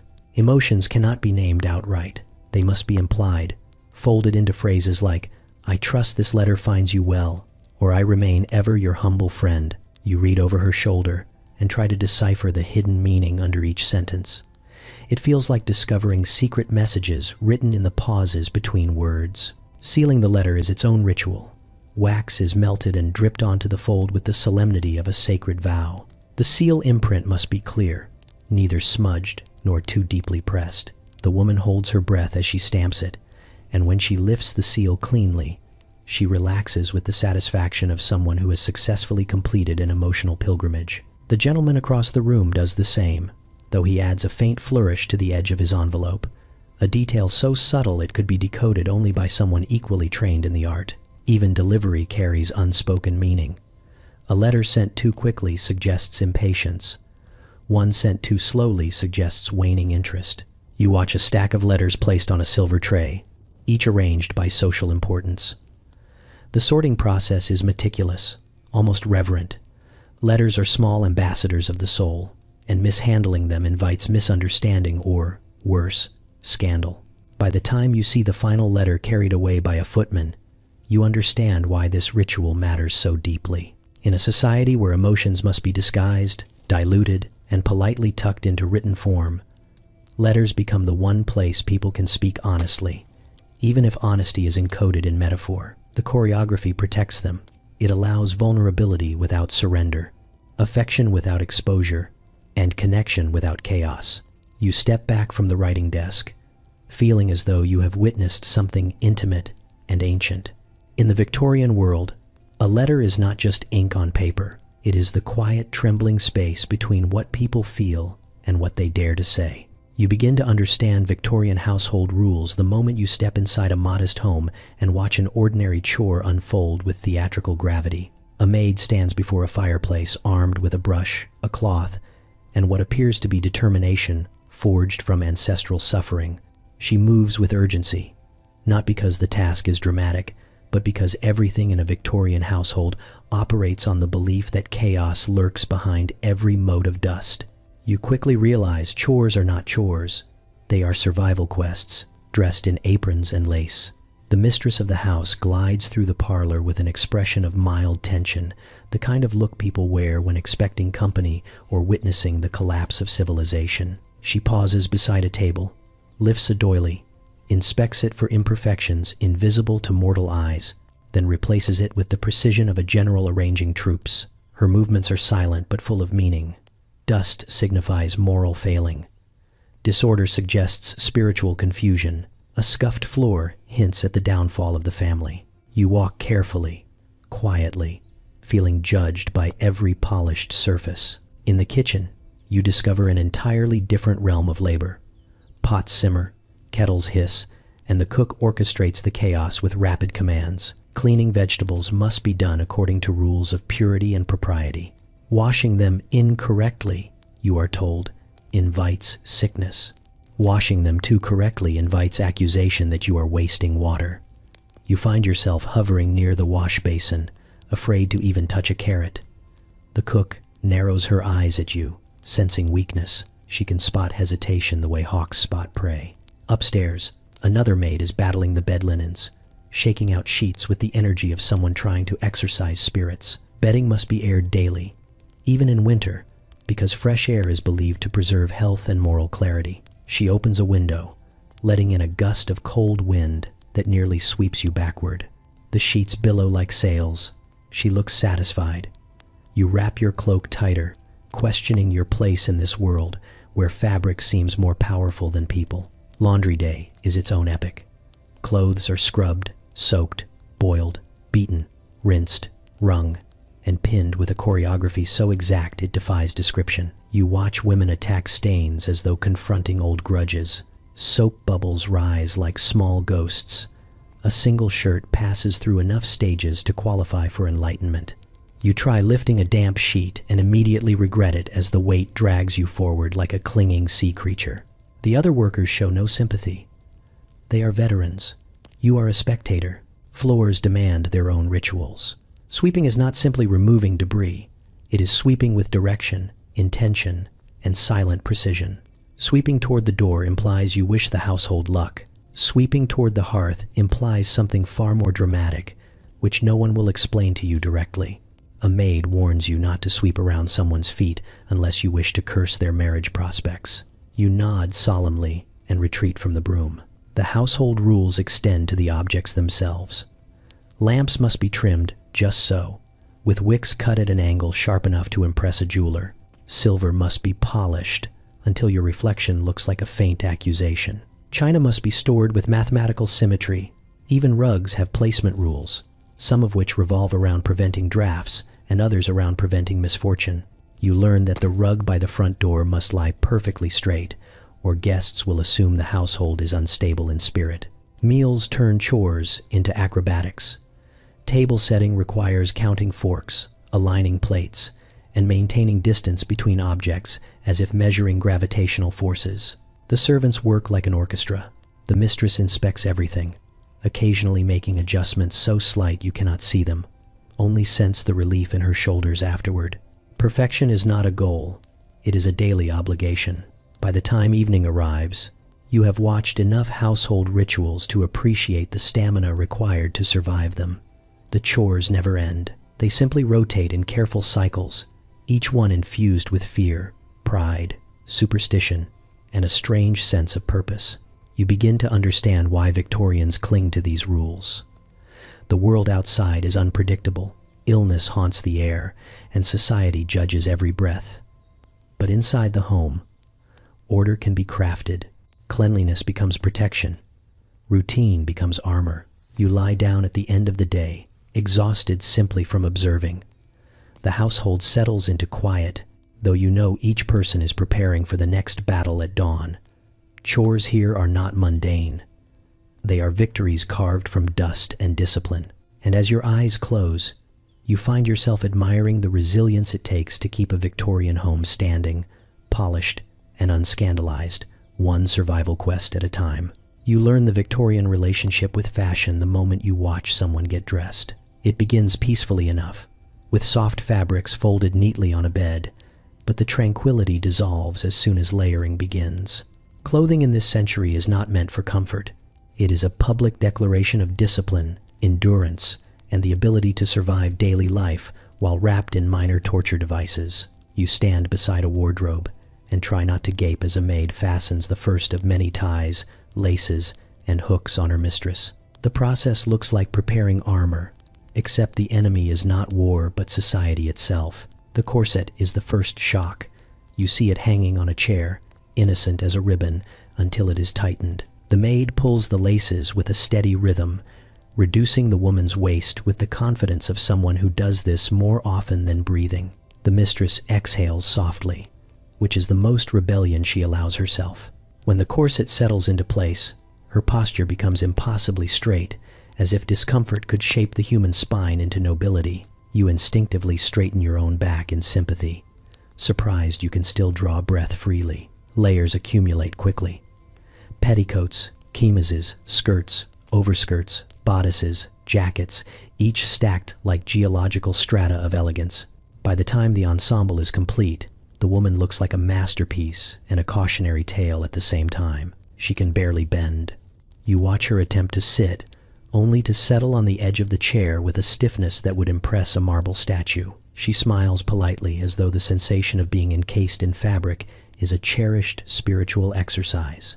Hats add an extra layer of drama. A parade of options appears before her, some adorned with ribbons, others with feathers, and one featuring a small taxidermied bird that stares at you as though it, too, questions the meaning of its existence. The mistress chooses a hat so large it seems capable of altering the weather. The maid pins it in place with the delicacy of a surgeon. You wonder if the pins are meant to secure the hat or punish anyone bold enough to remove it improperly. Men do not escape the tyranny of fashion either. You watch a gentleman wrestle himself into a collar so stiff it could serve as a weapon. His waistcoat must be buttoned precisely, not too loose, not too tight, and his cravat tied with a flourish that suggests effortless charm, even though it clearly took him several attempts. His shoes shine with obsessive perfection, polished until they reflect his expression of mild suffering. He stands tall, elegant, and thoroughly uncomfortable, ready to face the world while praying he does not need to bend his neck. Walking in these outfits requires strategy. Women glide not because grace is natural, but because taking normal steps would cause catastrophic fabric collisions. Men maintain straight backs because leaning risks disrupting their carefully arranged layers. You join a group strolling through a park and find yourself moving cautiously, aware that skirts sweep like heavy curtains and sleeves puff out with ambitions of their own. Even breathing must be measured so as not to disturb the delicate balance of aesthetics and restraint. Fashion also carries moral weight. A dress cut too low signals impropriety. A skirt hem too short whispers scandal. Colors speak their own coded language. Blue may imply tranquility. Scarlet might suggest boldness, verging on danger. Black could be mourning or sophistication, depending on the context and the eyebrows of onlookers. You witness a man glance at a woman's gloves, then exchange a look with his companion, as if the gloves alone reveal her entire life story.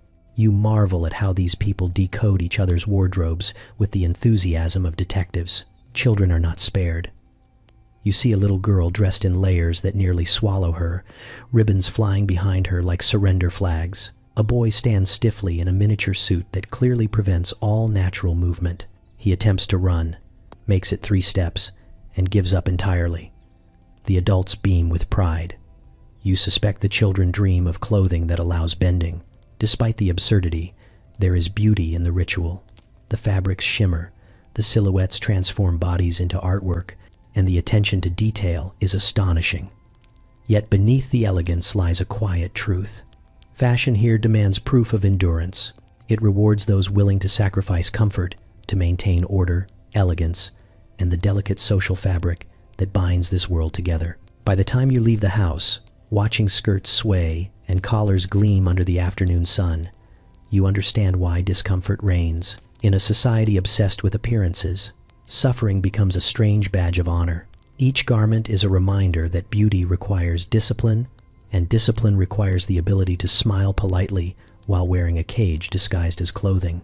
You begin to understand Victorian health superstitions the moment you notice how everyone seems terrified of something you cannot see. Posture, air currents, mattress firmness, even the angle at which someone tilts their chin while reading a book, everything connects back to the body's fragile balance. You watch a woman straighten her spine with the urgency of someone preventing disaster, and it becomes clear that good posture is not merely elegance, it is survival. A crooked back is believed to invite internal collapse, emotional weakness, and possibly moral decay. You sit a little straighter without thinking, suddenly aware of your vertebrae, as if they are tiny Victorian critics evaluating your choices. A gentleman nearby adjusts his chair exactly 3 inches away from the hearth. Not closer, not farther. He sits with the calculated precision of a man defusing a bomb. You soon learn fires must be approached with caution. Too much warmth disrupts the body's natural equilibrium. Too little warmth invites chills, which Victorians fear more than betrayal. The entire room arranges themselves around the fireplace in concentric circles of cautious comfort. You slide into place, trying to look like someone who always knew the rules of thermal etiquette. Bedtime introduces even stranger beliefs. When the household prepares for sleep, the rituals begin with the careful shutting of windows to avoid night air, which Victorians treat like a villainous force drifting through darkness in search of lungs to torment. A maid closes the shutters with a soft thud, then lines the edges with fabric to block drafts completely. The room feels still, quiet, and slightly ominous. You ask yourself whether the air has truly changed or whether you simply absorbed their fear by accident. The bed itself resembles a fortified structure. The mattress must be neither too soft nor too firm. The pillows must support the neck at a spiritual angle. Sheets must be smoothed until not a single wrinkle threatens the sleeper's health. A wrinkle, you are told, can cause ailments by disturbing nocturnal harmony. You stare at the bed, wondering how anyone rests while performing this nightly examination of textiles. A maid demonstrates the correct folding of the top sheet, with reverence usually reserved for religious rites. Even dreams hold meaning here. A restless night signals imbalance or hidden emotional storms that require corrective habits in the morning. One woman explains to you, with utter seriousness, that nightmares stem from lying on one's left side for too long. You shift immediately to your right, afraid to appear defiant in the face of such certainty. She nods approvingly, unaware you changed positions out of pure panic rather than belief. During the day, health superstitions influence every action. People avoid reading at odd angles to protect their eyesight and possibly their sanity. They carry smelling salts to revive the spirit, even when the spirit is doing perfectly fine. They drink tonics made from herbs, minerals, and occasionally substances no doctor today would dare prescribe. These tonics taste like punishment, yet Victorians swallow them dutifully, convinced discomfort indicates effectiveness. You take one sip and immediately question your will to live. Walking outdoors also follows rules. Turning corners must be done carefully to avoid sudden winds. Lingering near stagnant water invites misfortune. Passing by construction sites threatens the lungs. You notice people crossing the street to avoid piles of leaves, not because they are slippery, but because they hide dampness, which hides illness. You follow them instinctively, even though the logic escapes you. Their conviction is contagious. Children are raised within this forest of superstitions. You see a mother correcting her son's posture with gentle taps, as though shaping clay. She warns him not to slouch lest his internal organs descend. He straightens instantly. A girl practices breathing exercises intended to strengthen the lungs, inhaling with her chin raised like a triumphant bird. Even playtime must be moderated. Running too hard stirs the blood in dangerous ways. Laughing too loudly disturbs equilibrium. Childhood becomes a series of measured joys. By the time night settles again, you lie in a carefully prepared bed, hands folded neatly, posture straight, breathing shallow enough to avoid stirring harmful currents. You stare at the ceiling, replaying the countless rituals of wellness displayed throughout the day. In this world, health is a fragile equation, solved through superstition and maintained through vigilance. The fear, logic, and comfort intertwine until they become indistinguishable. As your eyes grow heavy, you finally understand. These people are not merely dramatic. They are trying to survive a world they cannot fully explain, using rituals to create order where science has not yet arrived. And in the quiet of that realization, you adjust your pillow to the approved angle and surrender to sleep with the caution of someone who now believes that even resting requires skill. You discover the Victorian relationship with noise the moment you step onto a quiet street and feel as though you have wandered into a museum where sound itself is contraband. The city is bustling, yet strangely muted, as if everyone took a solemn vow to move through life on tiptoe. You watch a man close a door with the gentleness of someone handling a newborn bird. A woman drops a handkerchief but catches it before it touches the ground. Avoiding the horrific gasp that would follow the faintest thud, you begin to sense that silence here is more than politeness. It is a civic duty upheld with the intensity usually reserved for national defense. Inside a Victorian home, the rules tighten even further. Carpets cover nearly every inch of the floor. Not for comfort, but to muffle footsteps. The house feels padded, softened, wrapped in an invisible cocoon designed to prevent even the whisper of a heel from carrying through the hallway. A maid glides past you on silent feet, performing her tasks with the stealth of a trained spy. You try to imitate her and immediately step too heavily, causing the faintest creak from a floorboard. She shoots you a look so sharp you straighten instinctively. It is astonishing how much judgment can hide in one raised eyebrow. The residents of the home speak softly, voices hovering just above a whisper. Conversations flow like drifting mist, never rising into full sound. Even laughter has boundaries. You hear a gentleman chuckle, but the sound is so subdued, it feels like an apology. Another person allows a small laugh to escape, and 3 heads turn in synchronized disapproval. You make a mental note. Joy must be expressed politely, as though joy itself is suspicious. You observe a group gathering in a parlor for afternoon reading. No one dares turn a page too loudly.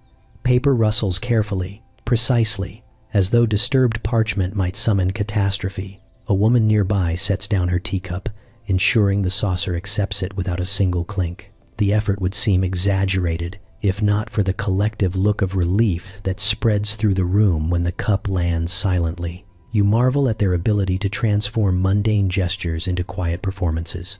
Outdoors, the obsession continues. Horses trot in well-practiced rhythms to minimize the sound of hooves. The carriages they pull are fitted with leather straps and padded interiors to reduce clatter. Even the drivers modulate their commands into soft murmurs. You pass a construction site where workers use tools dampened with cloth to lessen the noise. Watching a hammer wrapped like a poorly bandaged limb strike a wooden frame is almost comedic, yet no one else finds it strange. Maintaining silence is an act of communal respect, and everyone participates as if the city might crumble under the weight of a loud sneeze. Children face the strictest expectations. You see a boy dart across a courtyard before stopping abruptly when his shoes scrape the stone too loudly. His nursemaid appears instantly, placing a finger to her lips. He nods solemnly and resumes play at a volume that barely qualifies as movement. A group of girls nearby play a quiet clapping game, adjusting the rhythm each time a sound grows too bold. Their ability to enforce their own rules of volume astonishes you. Even illness must be quiet. A man coughs into a handkerchief with the delicacy of someone trying to hide a state secret. A woman excuses herself to another room before clearing her throat. You hear someone upstairs sneeze, but the sound is so muffled you wonder whether it was intentional suppression or an advanced skill acquired over years of practice. As evening falls, households dim their lights and slip into a near-ceremonial silence. Doors close softly, footsteps fade, conversations settle into murmurs stitched into the fabric of the night. You sit in a nearly silent parlor, surrounded by people who seem trained to coexist without disturbing the air between them. It feels peaceful, in a strange, rigid way, as if the absence of noise is the foundation upon which their world is built. Eventually, you understand the logic behind it. In a society obsessed with order and decorum, noise represents chaos. It disrupts composure. It hints at carelessness. Silence becomes a form of discipline, a shared vow to protect the delicate equilibrium of daily life. And as you walk down a dim corridor, careful to avoid the floorboards you now know by heart, you realize you have absorbed their reverence for quiet. In the Victorian world, silence is not simply golden. It is mandatory, measured, and meticulously kept.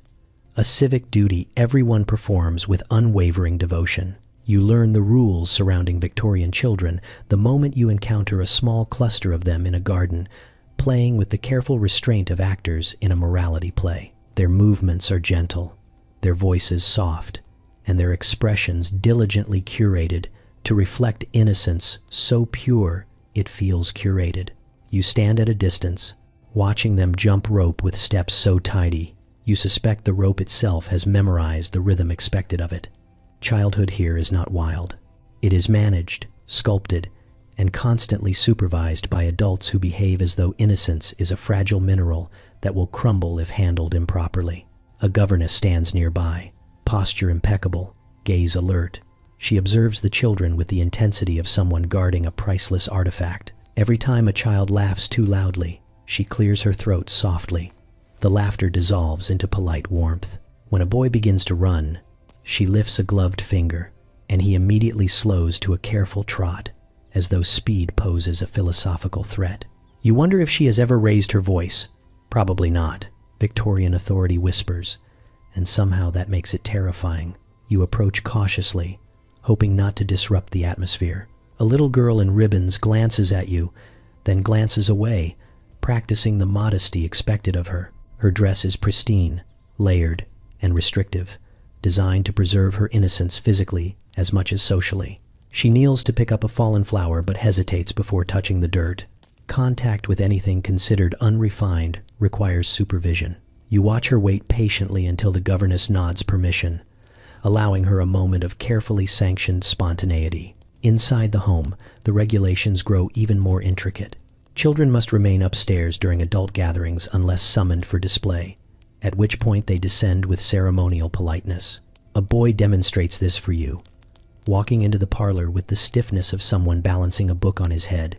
He bows, recites a small poem as though reading from an invisible script, then withdraws quietly. The adults murmur praise about his refinement, while he retreats upstairs to resume being a child, though even that freedom is bounded by rules. Playtime indoors follows a schedule so detailed it resembles military planning. Dolls are arranged in ways that teach order. Picture books stress morality over adventure. Toys are selected not for fun but for suitability to character development. You observe a young girl gently brushing the hair of her porcelain doll, mimicking the gentleness expected of her future role in society. The doll stares blankly, unaware that it is a training device disguised as a companion. Boys, meanwhile, practice mild heroism. A set of tin soldiers marches across a rug in perfect formation. A boy narrates their journey in hushed tones, avoiding any storylines involving real danger, mischief, or rebellion. The governess listens closely, ready to intervene should imagination wander into inappropriate territory. Even fantasy here must behave. At meals, children sit at their own small table, straight-backed and silent unless addressed. You sit nearby and watch a girl carefully lift her spoon with the grace of someone twice her age. The boy beside her places his napkin on his lap with the solemnity of a judge. Childhood appetites are not indulged but disciplined. Crumbs are moral failings. Spills are existential crises. The slightest misstep triggers a politely delivered lecture about propriety. Bedtime rituals are equally curated. Stories chosen for them contain caution wrapped in sweetness. A mother reads aloud from a book that warns children against curiosity, against wandering, against questioning anything that resembles structure. You notice the children listening with wide eyes, absorbing every lesson. The candlelight flickers, casting shadows shaped like rules across the walls. When the story ends, the children thank their mother with soft voices before climbing into beds tucked so tightly they could double as envelopes of discipline. Yet beneath these layers of control, you sense something tender. These rules, overwhelming as they are, arise from a collective attempt to protect children in a world filled with illness, uncertainty, and harsh expectations. Innocence becomes both shield and cage.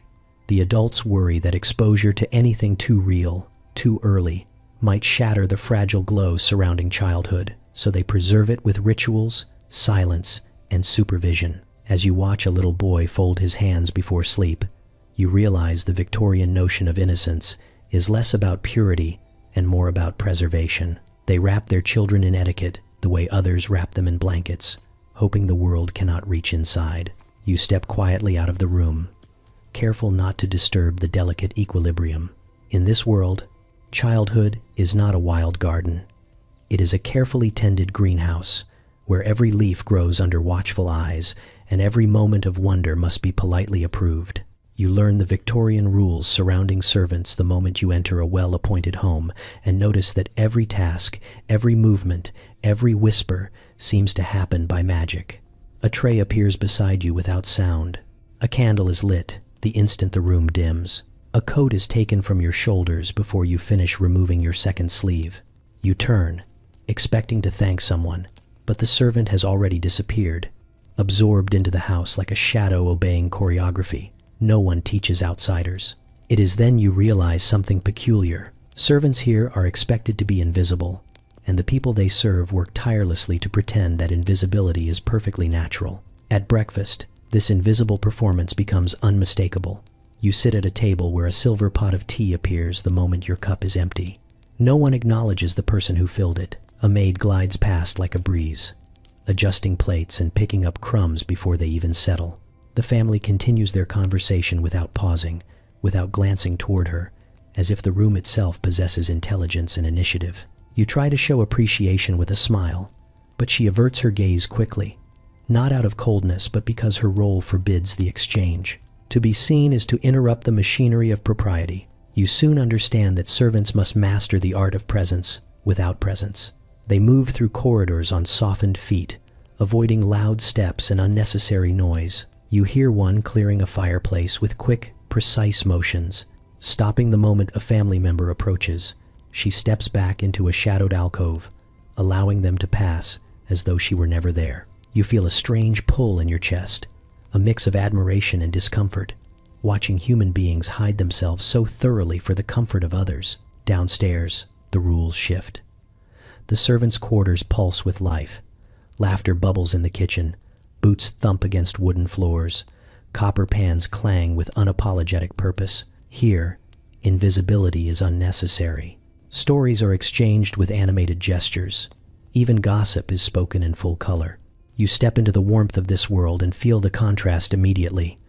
The air seems freer, faces are open, voices are real. Yet the moment a bell rings, signaling the family's need, everything locks back into disciplined control.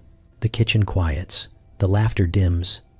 Each person returns to their position in the silent network. When you follow a footman up the stairs, you see how precisely he manages the space between you. He leads without walking too close, avoids turning his back too abruptly, and glances only at the floor. You realize this is not fear, but etiquette. Servants must never suggest equality, even unintentionally. Their distance protects the hierarchy, even if it costs them comfort or dignity. You feel the urge to tell him he does not need to be so careful, but the words stick in your throat. You sense the weight of tradition resting heavily over both of you. The family members maintain their own side of this dance. They speak to servants only when necessary, using clipped but polite tones. They avoid prolonged eye contact. Gratitude, when offered, is subtle enough not to disrupt the social structure.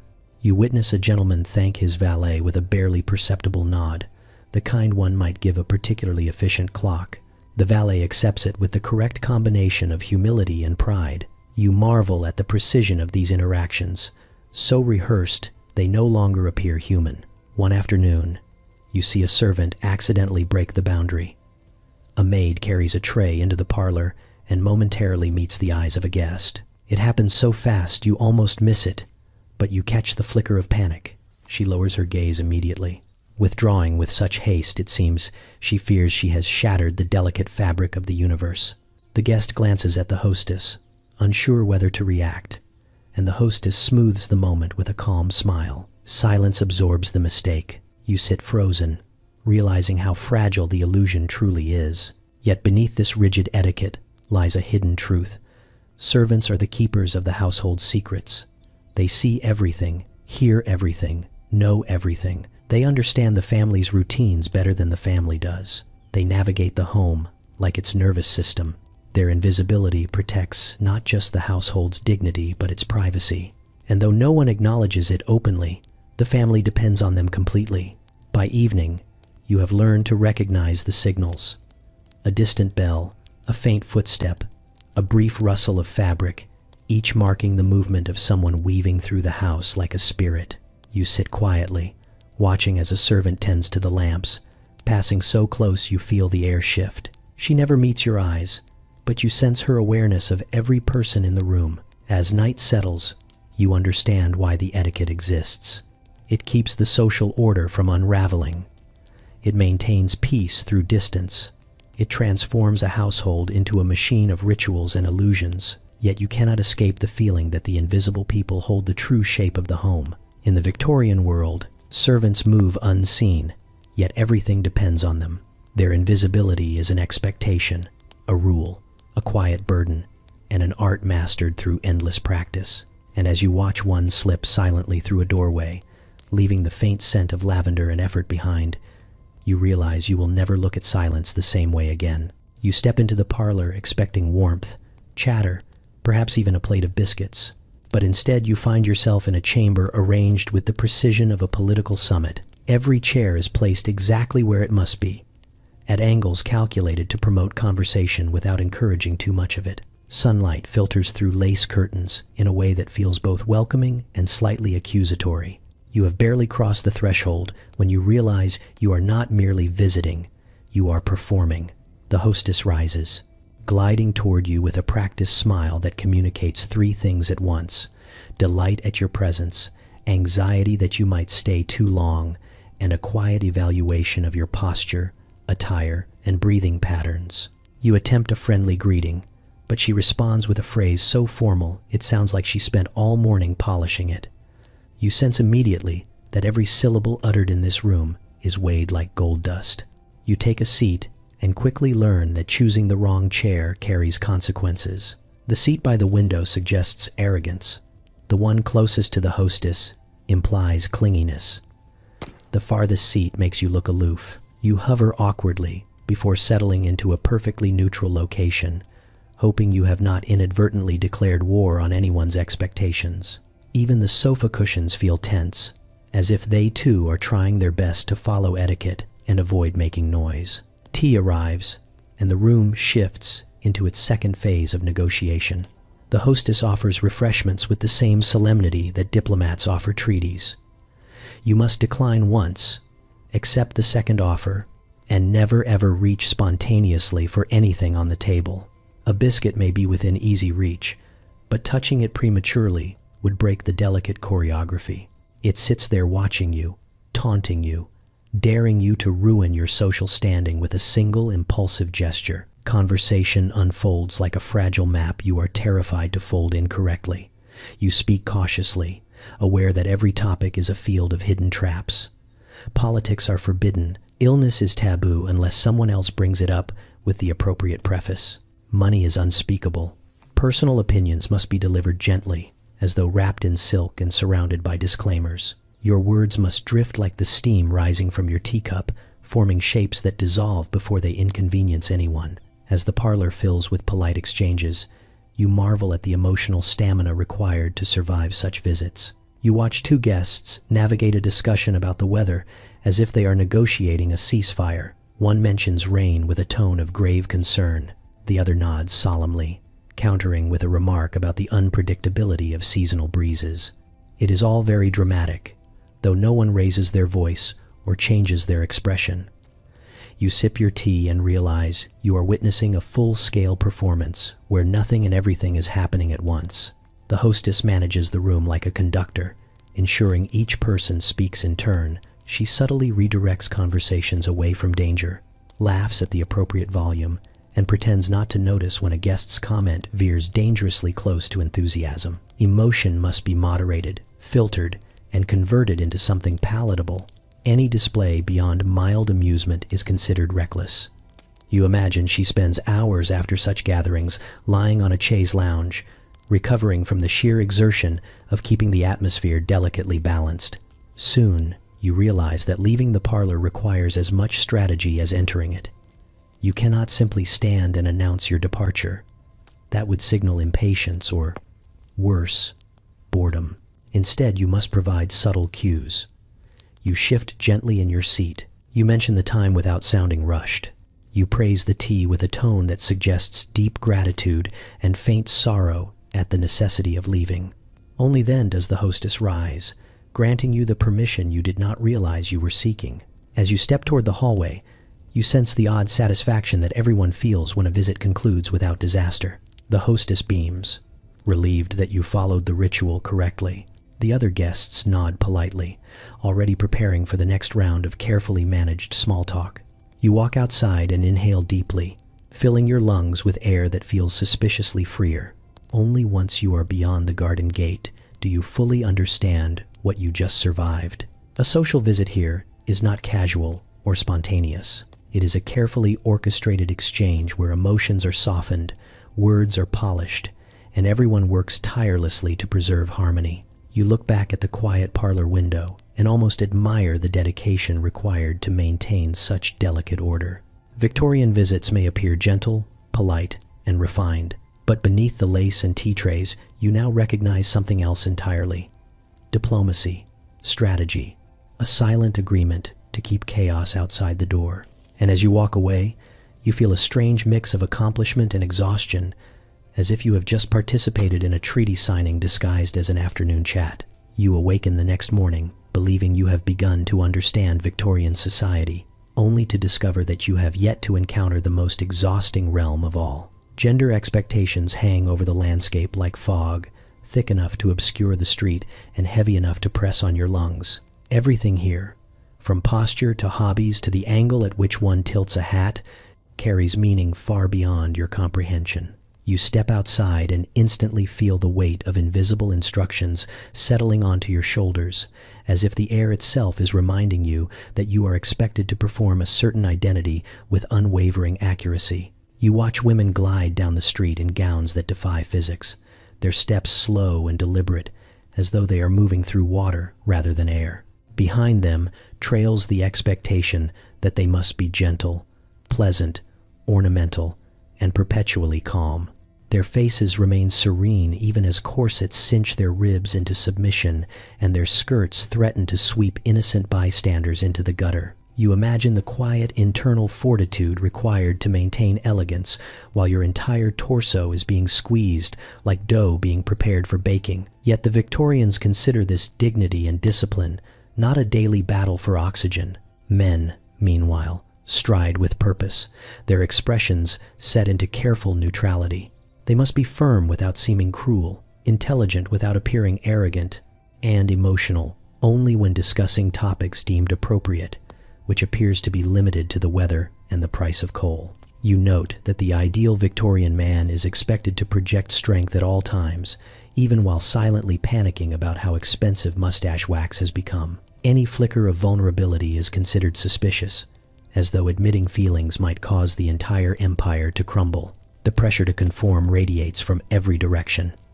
A gentleman retrieves a fallen handkerchief for a lady, not because it is kind, but because failure to do so might label him unfit for polite society. A woman lowers her gaze when spoken to by elders, not out of shyness, but because propriety demands she appear modest, even if she possesses enough intelligence to win an argument with any philosopher of the era. Every gesture is a performance layered atop another performance, until even breathing feels like a choreographed act. You wander into a park and observe a young couple walking at an approved, chaperoned distance. They exchange stiff smiles that somehow convey entire novels of longing, fear, hope, and frustration. The young man dares to comment on the beauty of the day, and the young woman responds with a delicate laugh that sounds like she practiced it in front of a mirror. Their chaperone hovers behind them like a moral scarecrow, ensuring no one accidentally experiences joy without supervision. Farther down the path, a group of boys engage in vigorous outdoor activity to prove their future manliness.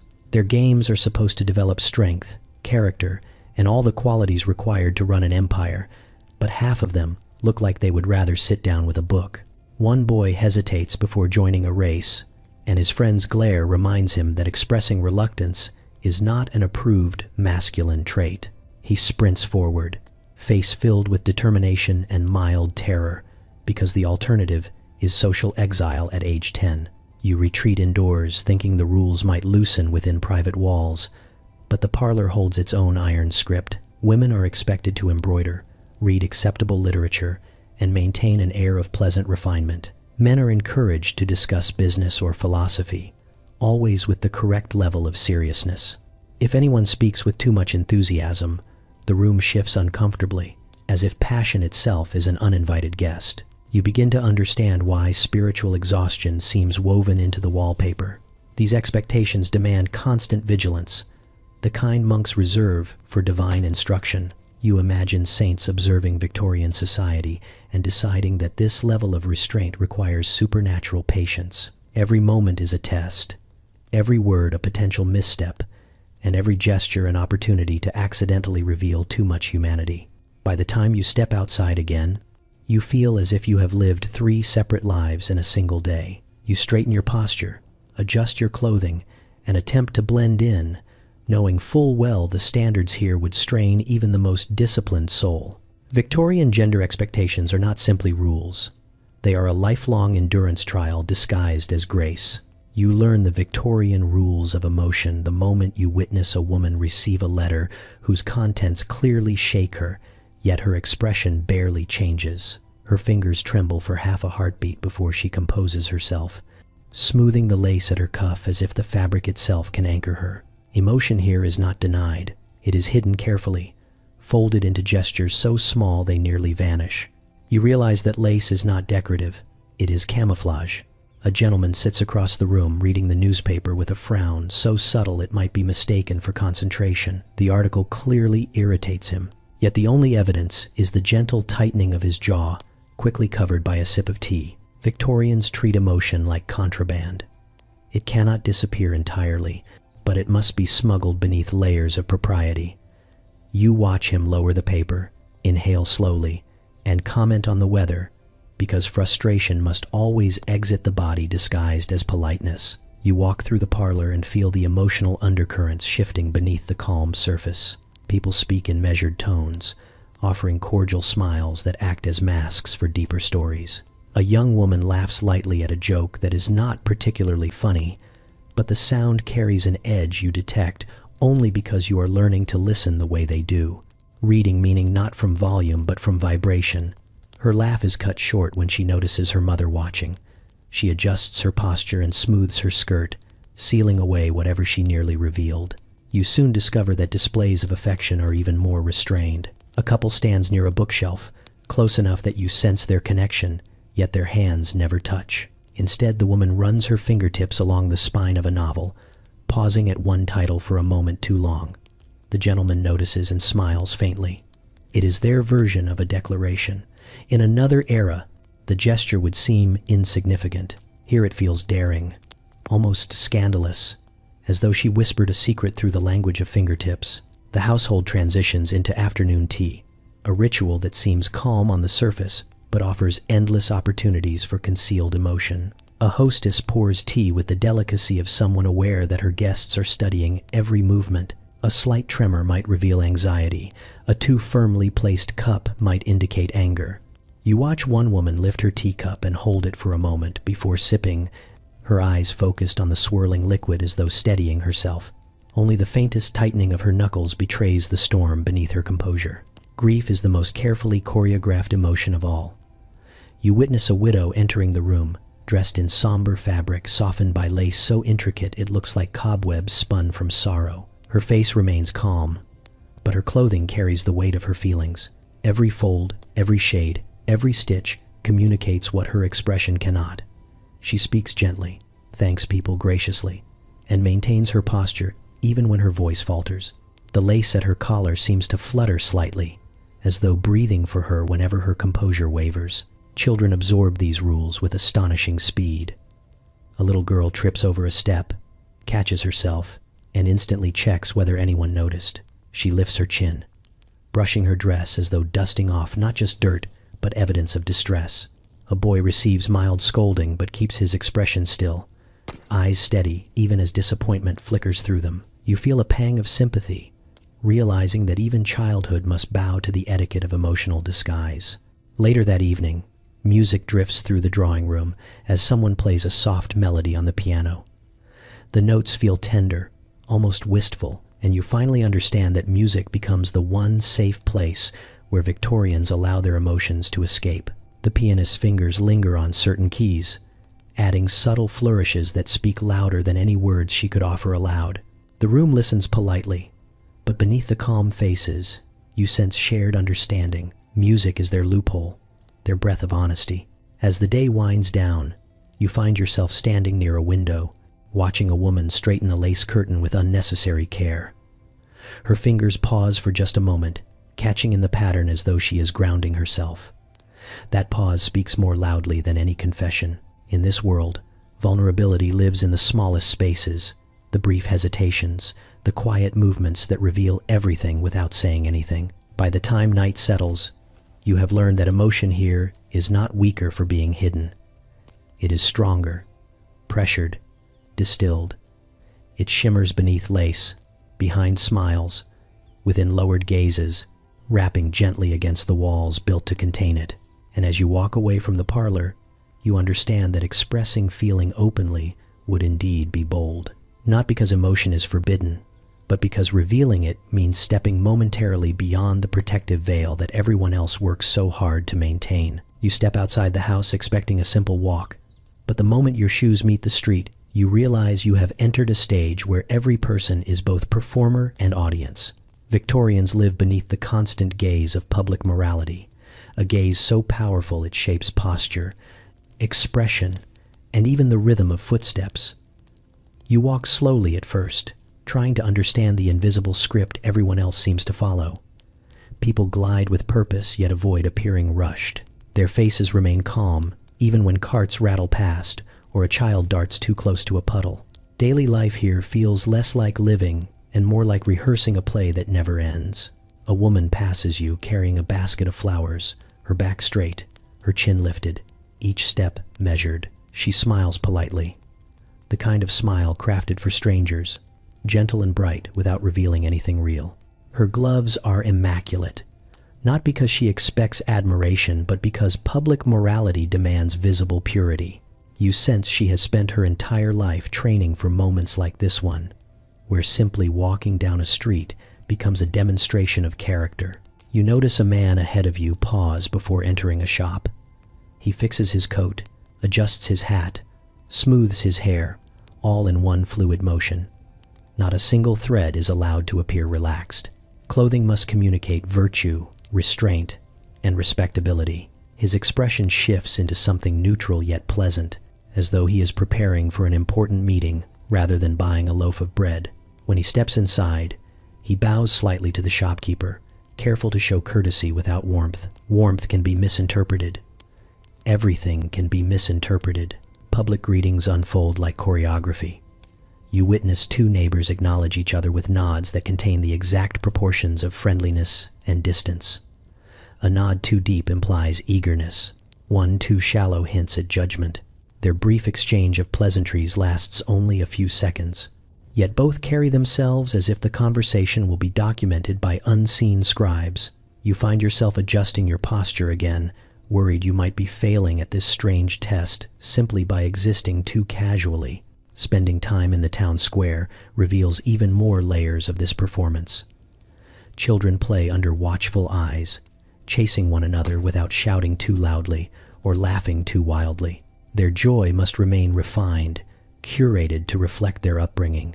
A boy skids on the cobblestones and catches himself, immediately checking to see if anyone noticed. His mother gives a small nod of approval when he composes himself quickly, smoothing his shirt with self-control that no child should realistically possess. He resumes playing with renewed caution, as though the ground itself is judging him. Vendors operate with the same discipline. A fruit seller arranges apples with ceremonial care, each one polished until it reflects the world in miniature. He calls out to customers in a moderate voice, confident yet tempered. You watch him straighten his stall whenever he finishes a sale, maintaining order as though moral decay begins with crooked fruit. The butcher next to him weighs meat with exaggerated precision, ensuring his fairness is fully visible. Even honesty demands performance. You begin to understand how fiercely people cling to these rules. Every action in public must reassure the community that order remains intact. Reputation is currency, and one careless gesture can cost more than money. A woman across the square drops her parasol, and before it touches the ground, two bystanders rush forward to help, each competing to display moral responsibility. She thanks them with a grateful but modest smile, careful not to encourage further attention.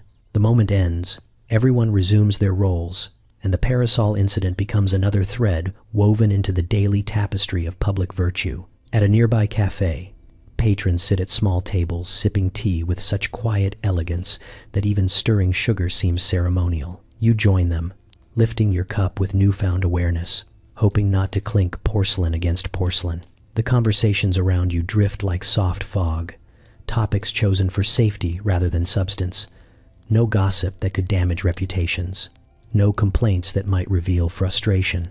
Only the steady exchange of weather updates, compliments, and polished observations. You listen, realizing that the real art here lies in saying nothing while appearing to say something meaningful. By the time you finish your tea and rise to leave, you feel as though you have participated in an elaborate production without ever learning your lines. You breathe in the crisp air and realize even breathing must appear composed.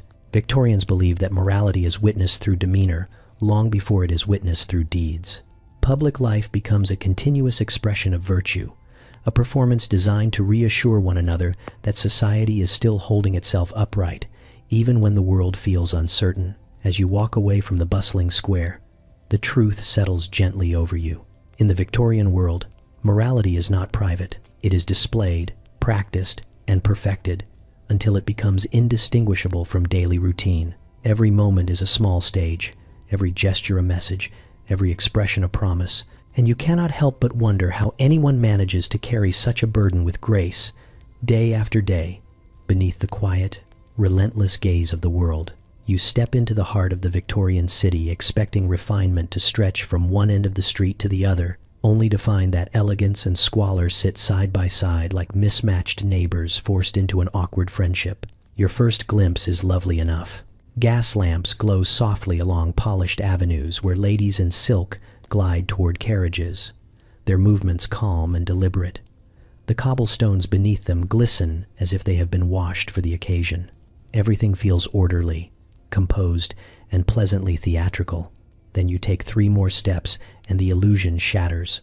A cart rattles past carrying vegetables that look suspiciously close to retirement. A man tips his hat politely while stepping around something on the street you refuse to identify.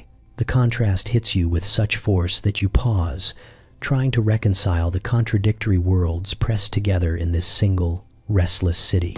You realize Victorian urban life is a kind of double exposure. 2 images overlapping, one polished for public display, the other raw and impossible to ignore.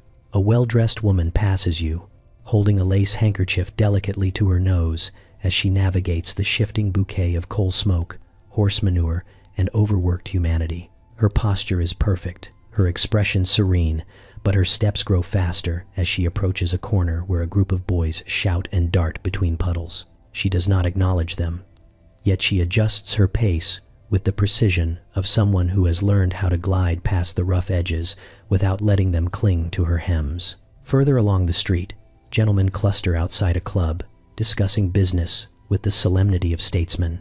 Their voices are low, their coats tailored, their boots polished. But even as they speak, a ragged man crouches not 10 feet away, warming his hands over a vent that leaks steam from the building's kitchen. He could be invisible for all the attention they give him. You stand between these 2 realities, unsure where to look, unsure what to feel, aware that both scenes belong to the same city, and neither cancels the other out. The market square reveals an even sharper contradiction. The stalls closest to the center shimmer with abundance. Fruits stacked in perfect pyramids, flowers arranged in charming bouquets, everything touched by an almost theatrical sense of prosperity. But just beyond this manicured zone, the goods grow humbler and the smells stronger. Fish lie on cracked boards. Meat hangs from hooks that look like they have stories you do not want to hear. Vendors shout above the chaos, their voices hoarse from mornings filled with coal dust and cold air. You weave through the crowd, eyes darting between the elegance and the grit, as if the city is testing your ability to hold both truths at once. Children race through the maze of people, some in tidy smocks, others barefoot and quick as sparks. You watch a girl in fine clothing step aside with practiced grace as a boy streaks past, leaving a faint trail of mud in his wake. Her governess scolds him with sharp precision, though he is already 3 turns away, swallowed by the labyrinth of alleys that the respectable world pretends not to see. The contrast between their lives lingers in the air, unsettling and undeniable. You wander toward the river, following the sound of distant machinery. Along the embankment, men load crates into barges with movements that look both mechanical and weary. The river reflects the city's grandeur only when the sunlight hits at the right angle. Most of the time it churns with murky insistence, carrying debris from workshops and kitchens, a reminder that prosperity feeds on invisible labor. Yet just above the waterline stands a line of elegant townhouses, their windows gleaming, their curtains gently swaying as if nothing unpleasant ever drifts past them. In every direction the contradictions multiply. A fashionable couple strolls arm in arm, passing a group of factory workers, emerging for their midday break.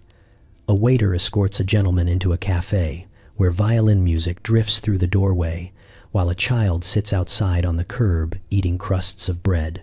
Carriages roll past with wheels so clean they seem untouched by the filth inches below them. A layer of soot settles on your sleeves, even as you admire the intricate ironwork of the street lamps. By late afternoon, you feel the city tugging at you from two sides. One part whispers refinement, order, and beauty. The other murmurs struggle, noise, and the weary breath of survival.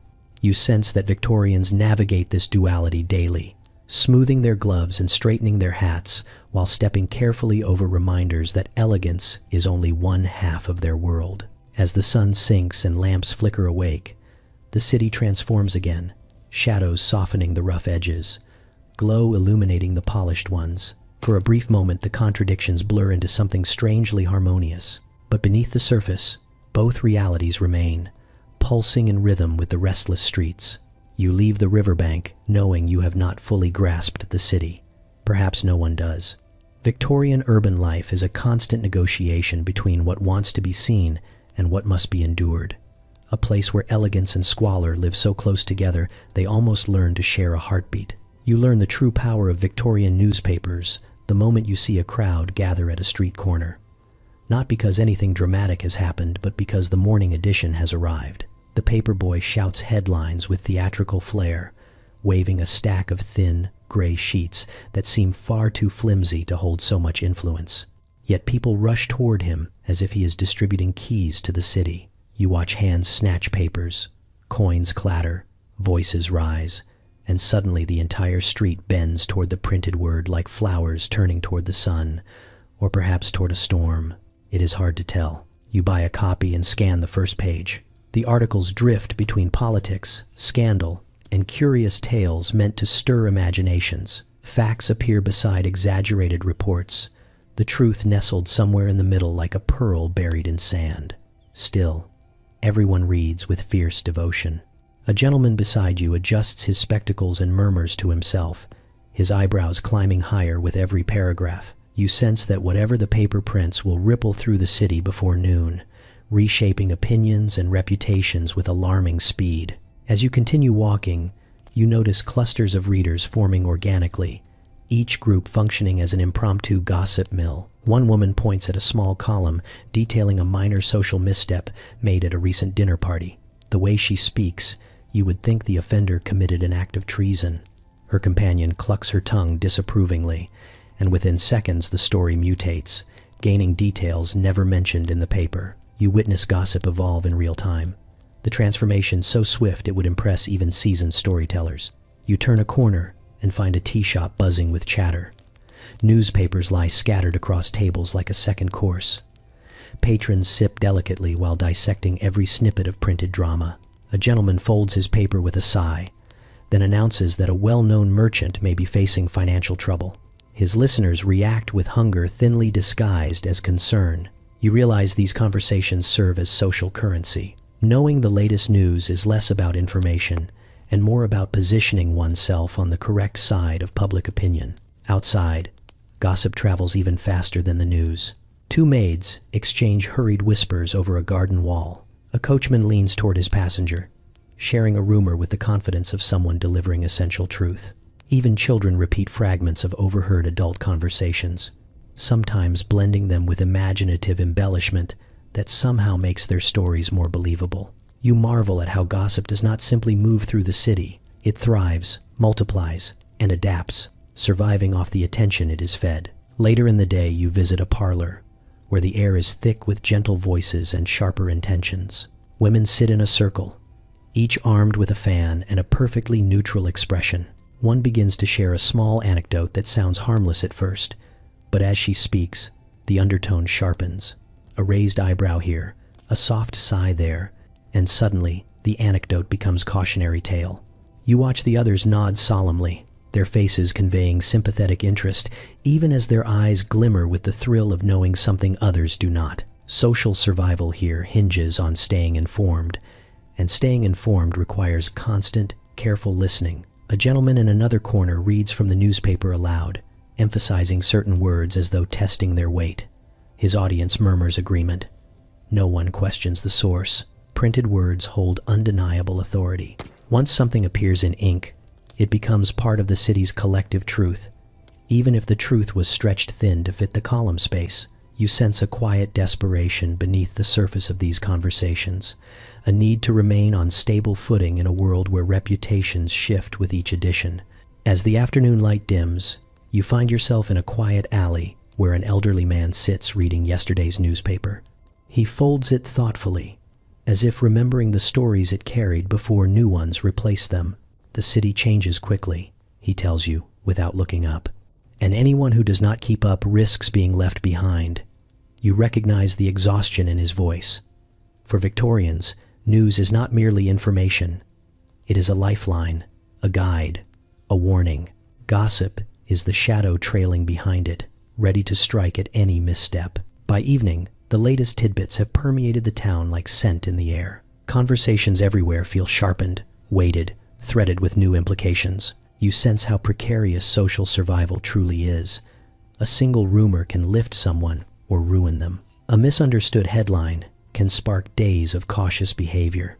People hold their composure as if carrying delicate glass, aware that a poorly chosen word might fracture everything. As you walk back through the dimming streets, folded newspaper under your arm, you realize Victorians do not simply read the news. They live inside it. It shapes their interactions, molds their judgments, and fuels the endless engine of whispered stories. It is the quiet force guiding society's hand, and every citizen, willing or not, becomes a participant in its restless spread. You learn the Victorian relationship with superstition the moment you mention feeling slightly unwell, and three people immediately reach for completely different remedies, none of which involve actual medical advice. A woman presses lavender to your wrist, insisting its aroma will realign your inner balance. A gentleman urges you to avoid sitting near open windows so night air cannot invade your lungs. A maid hurriedly hands you a sprig of rosemary, whispering that it wards off weakening spirits. You stand there clutching herbs like a decorative bouquet, realizing this world treats superstition as both shield and compass in a landscape where science has made promises but has not yet delivered answers. As you walk through town, you notice symbols scattered everywhere once you know where to look. Horseshoes hang above doorways with solemn reverence. Mirrors are positioned carefully to bounce misfortune away. Even the simplest object can carry meaning. You see a woman pause before stepping over a crack in the sidewalk, lifting her skirts delicately, as if misfortune itself lies waiting beneath the stone. Her friends nod approvingly, relieved she has avoided the invisible threat. You step around the same crack out of pure peer pressure. Your next encounter comes at a small shop selling tonics, charms, and remedies that blur the line between healing and hope. The shelves gleam with bottles labeled in looping script: vigor, tincture, lung fortifier, spirit bracer. The shopkeeper assures you that each one is backed by both tradition and testimonials, which in Victorian terms means stories repeated so many times they have become unassailable truth. A man buys a bottle of headache tonic containing ingredients you do not recognize and likely should never ingest. He drinks it with confidence, declaring he already feels stronger. You suspect he feels stronger because he believes he should. You step back into the street and hear chimes ringing from somewhere above. You look up to find small bells hanging outside a window, swaying lightly in the wind. A passerby explains they keep dark omens from entering the home, though she cannot specify which omens or why they require bells. The explanation does not matter. The bells remain, and she walks on with the certainty of someone who has long ago accepted that unseen forces respond well to gentle noise. At the park, you observe a group of women practicing morning exercises meant to ward off illness. Their movements seem borrowed from dance and ritual, arms lifting and falling in patterns choreographed more for spiritual defense than physical health. One woman corrects your posture, warning that slouching invites weakness. Another insists that breathing too deeply may stir harmful vapors in the air. You nod, adjusting your stance, trying to decide which rule to obey first. Their confidence is contagious, even when the logic drifts beyond reach. The children reveal another layer of superstition entirely. You watch them carefully. Avoid stepping on the shadows of certain trees, convinced the branches hold unlucky energy. A boy tosses salt over his shoulder after dropping his lunch, muttering words he refuses to repeat. A girl carries a small charm in her pocket to protect her from misadventures, though she cannot define what qualifies as one. Childhood here is shaped not just by rules, but by whispered warnings passed down like heirlooms. In a baker's shop, you hear a woman order bread made only from dough kneaded during daylight. She explains that dough touched after sunset becomes spiritually heavy, affecting dreams and temperament. The baker nods solemnly, treating the superstition not as an inconvenience but as a professional obligation. You watch him slice the bread with a reverence normally reserved for relics. Even illness follows these patterns. When someone coughs, the room reacts with organized chaos. Windows open slightly to release troubled air. Herbs are burned in small dishes to purify the surroundings. People step back 3 paces, not out of fear of germs, but fear of whatever unseen imbalance caused the cough in the first place. Science offers theories, but superstition offers certainty. By evening, you sit near a hearth listening to a group recount stories that blur fact and cautionary myth. Tales of phantom chills, unlucky coincidences, and mysterious ailments drift through the room. Each story ends with a remedy or ritual, always described with unwavering conviction. You sense that these superstitions fill the empty spaces where knowledge has yet to settle, providing comfort in a world where danger often arrives without warning or explanation. As the fire crackles, you realize superstition does not stem from ignorance alone. It springs from longing, fear, hope, and the need to believe that people can protect themselves against the unpredictable currents of life. In this world of shifting knowledge and uncertain cures, rituals become anchors, belief becomes balm. You leave the hearth with a small charm pressed into your hand by someone who insists it promotes good fortune. You do not believe in it, not entirely. Yet you slip it into your pocket, aware that in a place where science has not answered every question, superstition steps forward to fill the silence. You learn Victorian travel etiquette the moment you attempt to board a carriage and realize there is an order to things so strict it might as well be carved into stone. Travelers gather in a loose cluster that immediately becomes rigid the instant someone moves.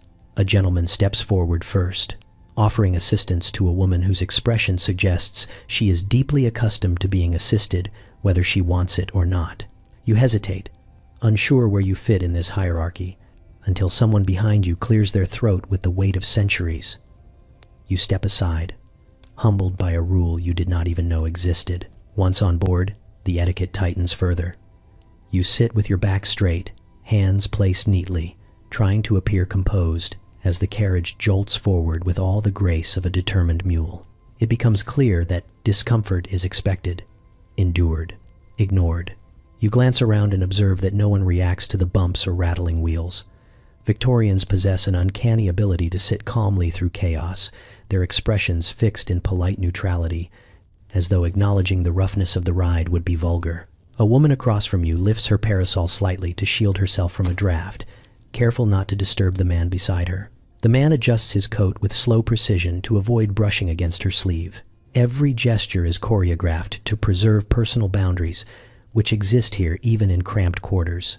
Conversation is permitted, but only if initiated by someone of appropriate social standing, and even then, it must be performed in soft tones, incapable of offending the air itself. You attempt a small remark about the weather and immediately sense it was too spontaneous. The gentleman nods politely, offering a response so brief it dissolves into the space between you. You realize travel conversation must be mild, predictable, and entirely free of surprise. Anything more passionate might cause the carriage to collapse in moral embarrassment. At the next stop, passengers disembark in reverse order, following a sequence so intricate you fear there might be a test afterward. A porter steps forward to help unload luggage, each piece handled as though it contains something delicate, embarrassing, or both. Trunks are arranged on the platform with ceremonial reverence. You notice the labels affixed to them, which subtly indicate the owner's status, wealth, and intended destination.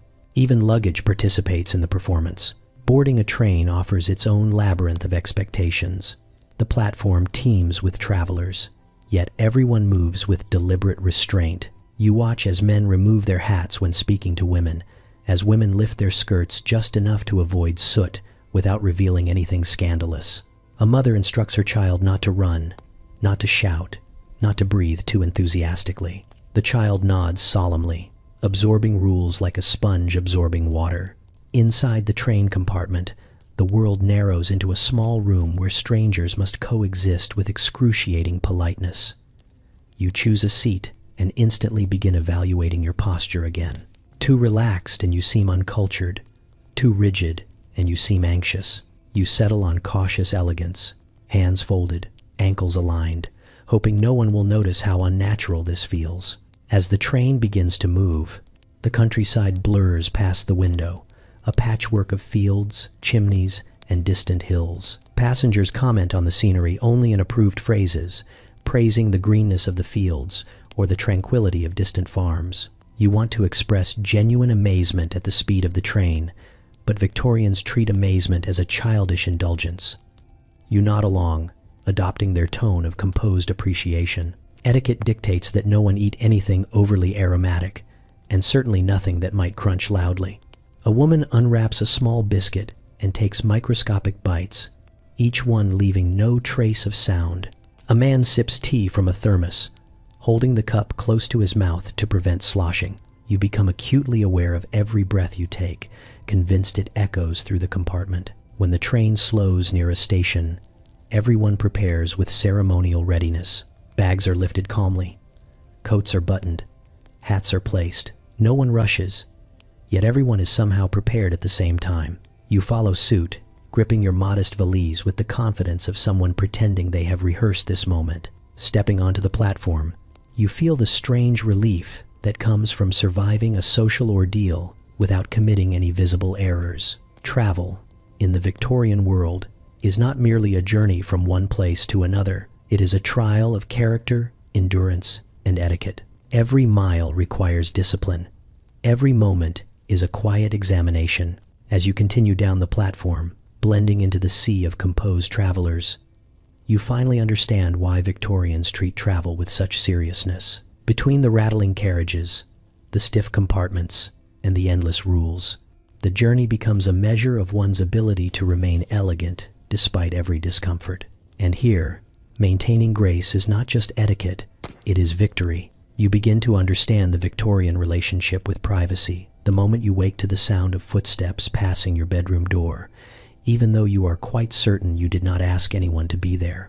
The corridor outside your room becomes a thoroughfare of servants, family members, and distant cousins who appear without warning, each moving with discreet purpose while simultaneously absorbing every detail of your existence.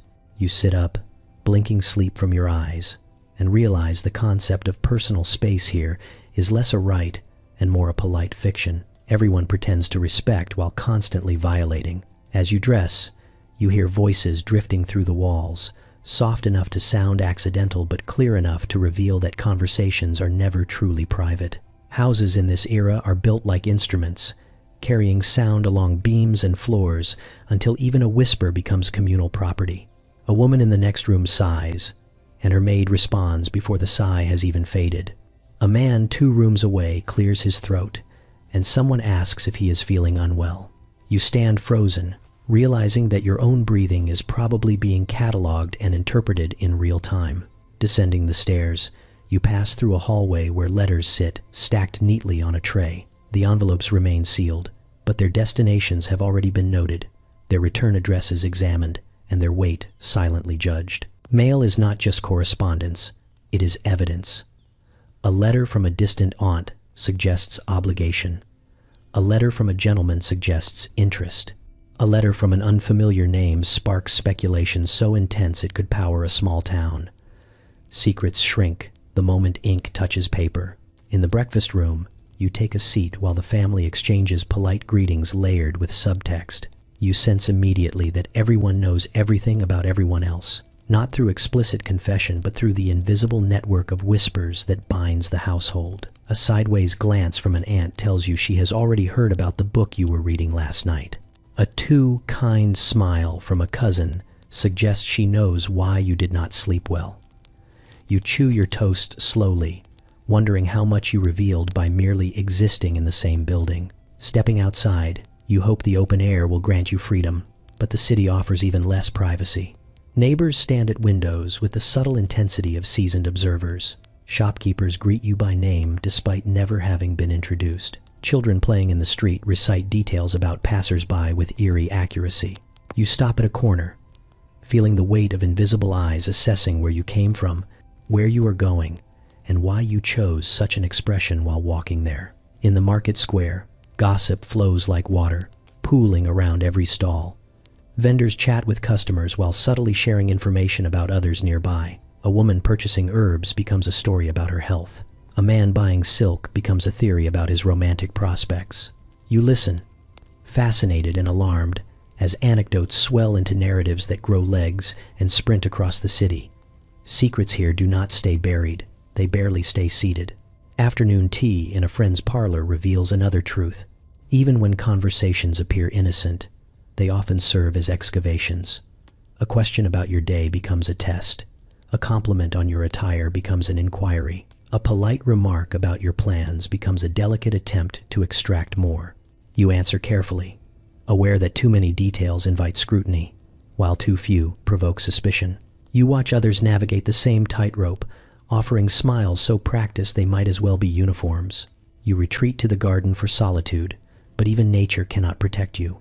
A gardener tending roses offers unsolicited observations about your mood. A passing maid pauses to inform you that someone is looking for you inside.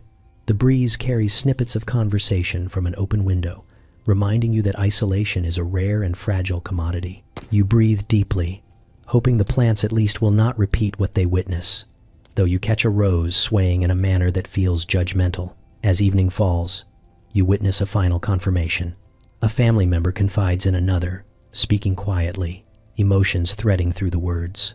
But before the confession even ends, a servant passing by absorbs the meaning with instinctive accuracy.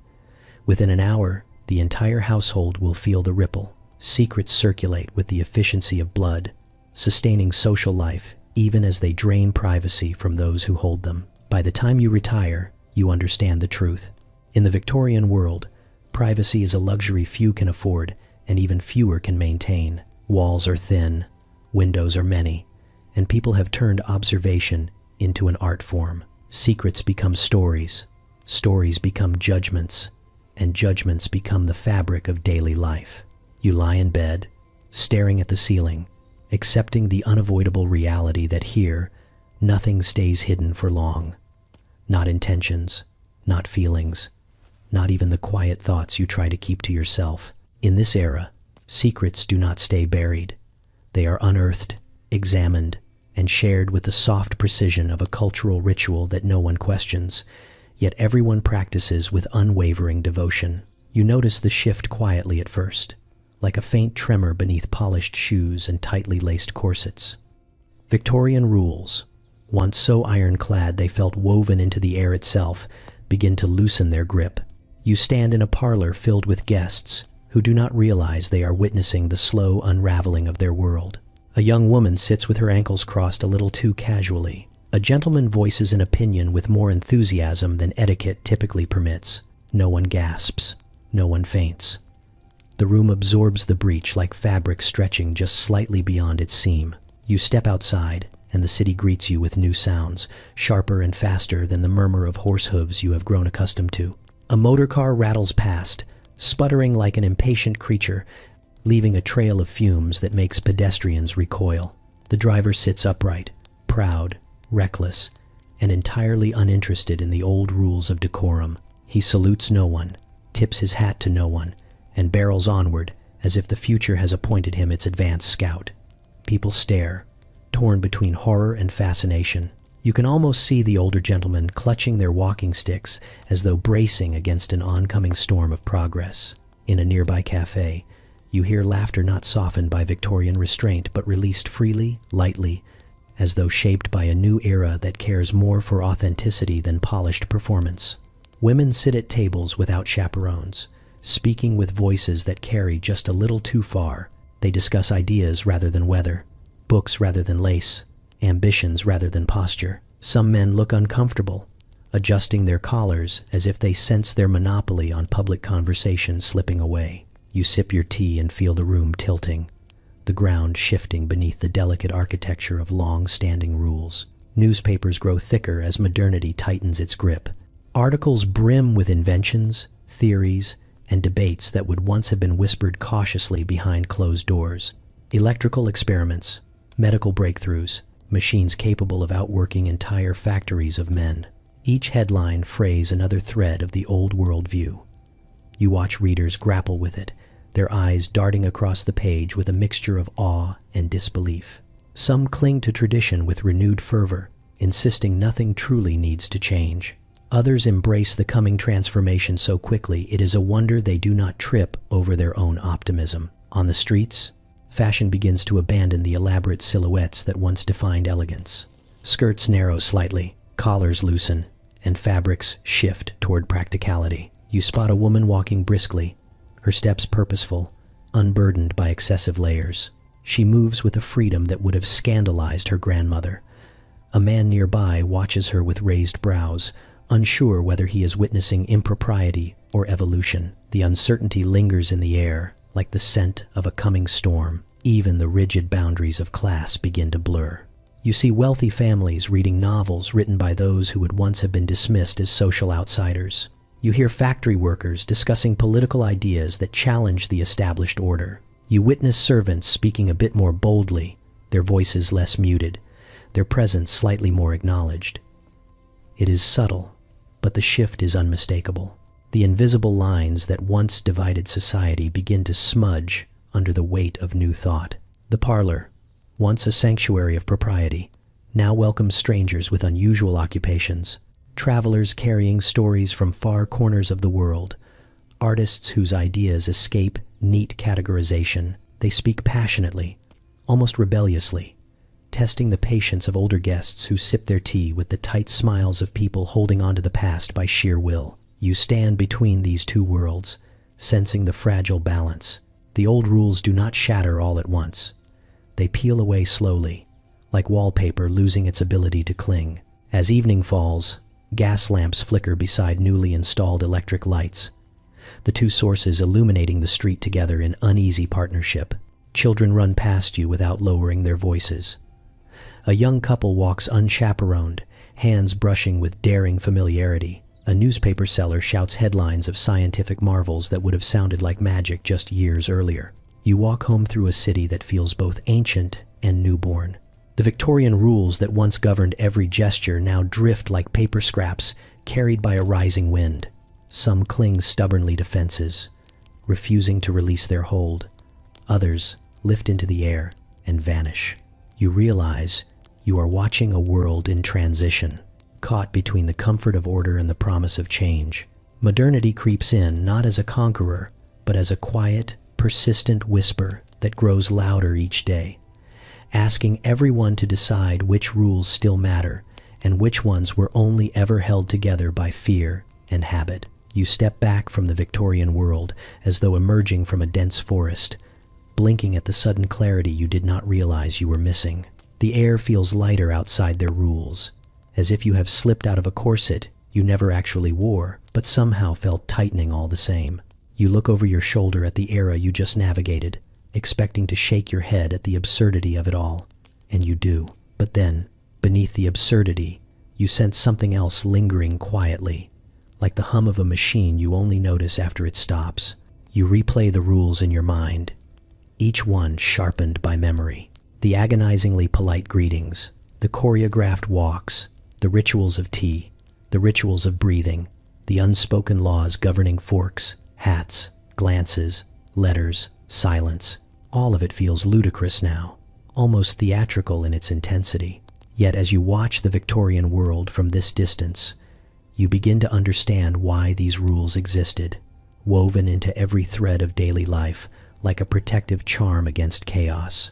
Their streets were unpredictable, their science young, their fears plentiful, and their certainties few, so they shaped behavior with an elaborate code, believing stability could be constructed from etiquette just as surely as bridges were built from steel. You see how each rule, excessive, burdensome, occasionally hilarious, formed a scaffold that kept society from collapsing into its own anxieties. When you picture a Victorian woman adjusting her posture for the 100th time, you no longer see vanity. You see survival disguised as grace. You walk through an imagined parlor one last time, noticing details you missed before. The hushed voices, the careful movements, the endless negotiations of status and morality. These people lived in a world full of invisible threats. Illness without explanation, poverty without safety nets. Technologies arriving faster than beliefs could adapt. Etiquette became their shield, their language, their architecture of certainty. Even when it squeezed the life out of them, it also held them upright. Turning to the servants' quarters, you recognize another truth. The rules that demanded invisibility from some also preserved a fragile balance between households and the workers who kept them running. The structure was deeply flawed, often unfair, yet it offered a map through daily interactions that might otherwise fracture under pressure. In a time before modern boundaries, the rules became boundaries, however imperfect. Outside on the streets, the contradictions of elegance and squalor return to you. You remember the horse-drawn carriages passing by, children running barefoot, the gleaming shop windows sharing alleys with crumbling walls. Somehow, these strange rules stitched disparate worlds together, allowing people to move through a city that existed in several centuries at once. They navigated uncertainty with polished shoes, steady posture, and an unwavering belief that dignity could be maintained even when the world refused to cooperate. When you revisit the rules of emotion, the quiet grief, the hidden desire you find, tenderness hidden beneath the restraint. They believed feelings were too powerful to release without preparation, so they tucked them under lace, coded them into letters, allowed them to flicker through music. You see that their restraint was not suppression alone. It was also reverence. And then you think of their superstitions, their rituals, the charms tucked into pockets, the bells above doorways, the careful avoidance of cracks and drafts. These, too, feel less like nonsense now and more like an attempt to fill the gaps left by an uncertain world. When science wavered, superstition stepped in to steady trembling hands. It was fear, yes, but also hope disguised as habit. As you pull farther away, the entire era takes on the glow of something intricate and improbable. A world ridiculous in its rules, ingenious in its inventiveness, fragile in its certainty, yet astonishing in its ability to keep millions of people moving in harmony, however stiffly and silently. You exhale, realizing you have been holding Victorian air in your lungs for far too long. The modern world feels softer now, less rigid, more forgiving. Yet a small part of you carries their lessons like faint embroidery beneath plain cloth. The Victorians were absurd, yes, but their rules were also a grand attempt to create order, meaning, and dignity in a universe that often offered none. You step fully out of their world, letting it settle behind you like a heavy velvet curtain closing after a long performance.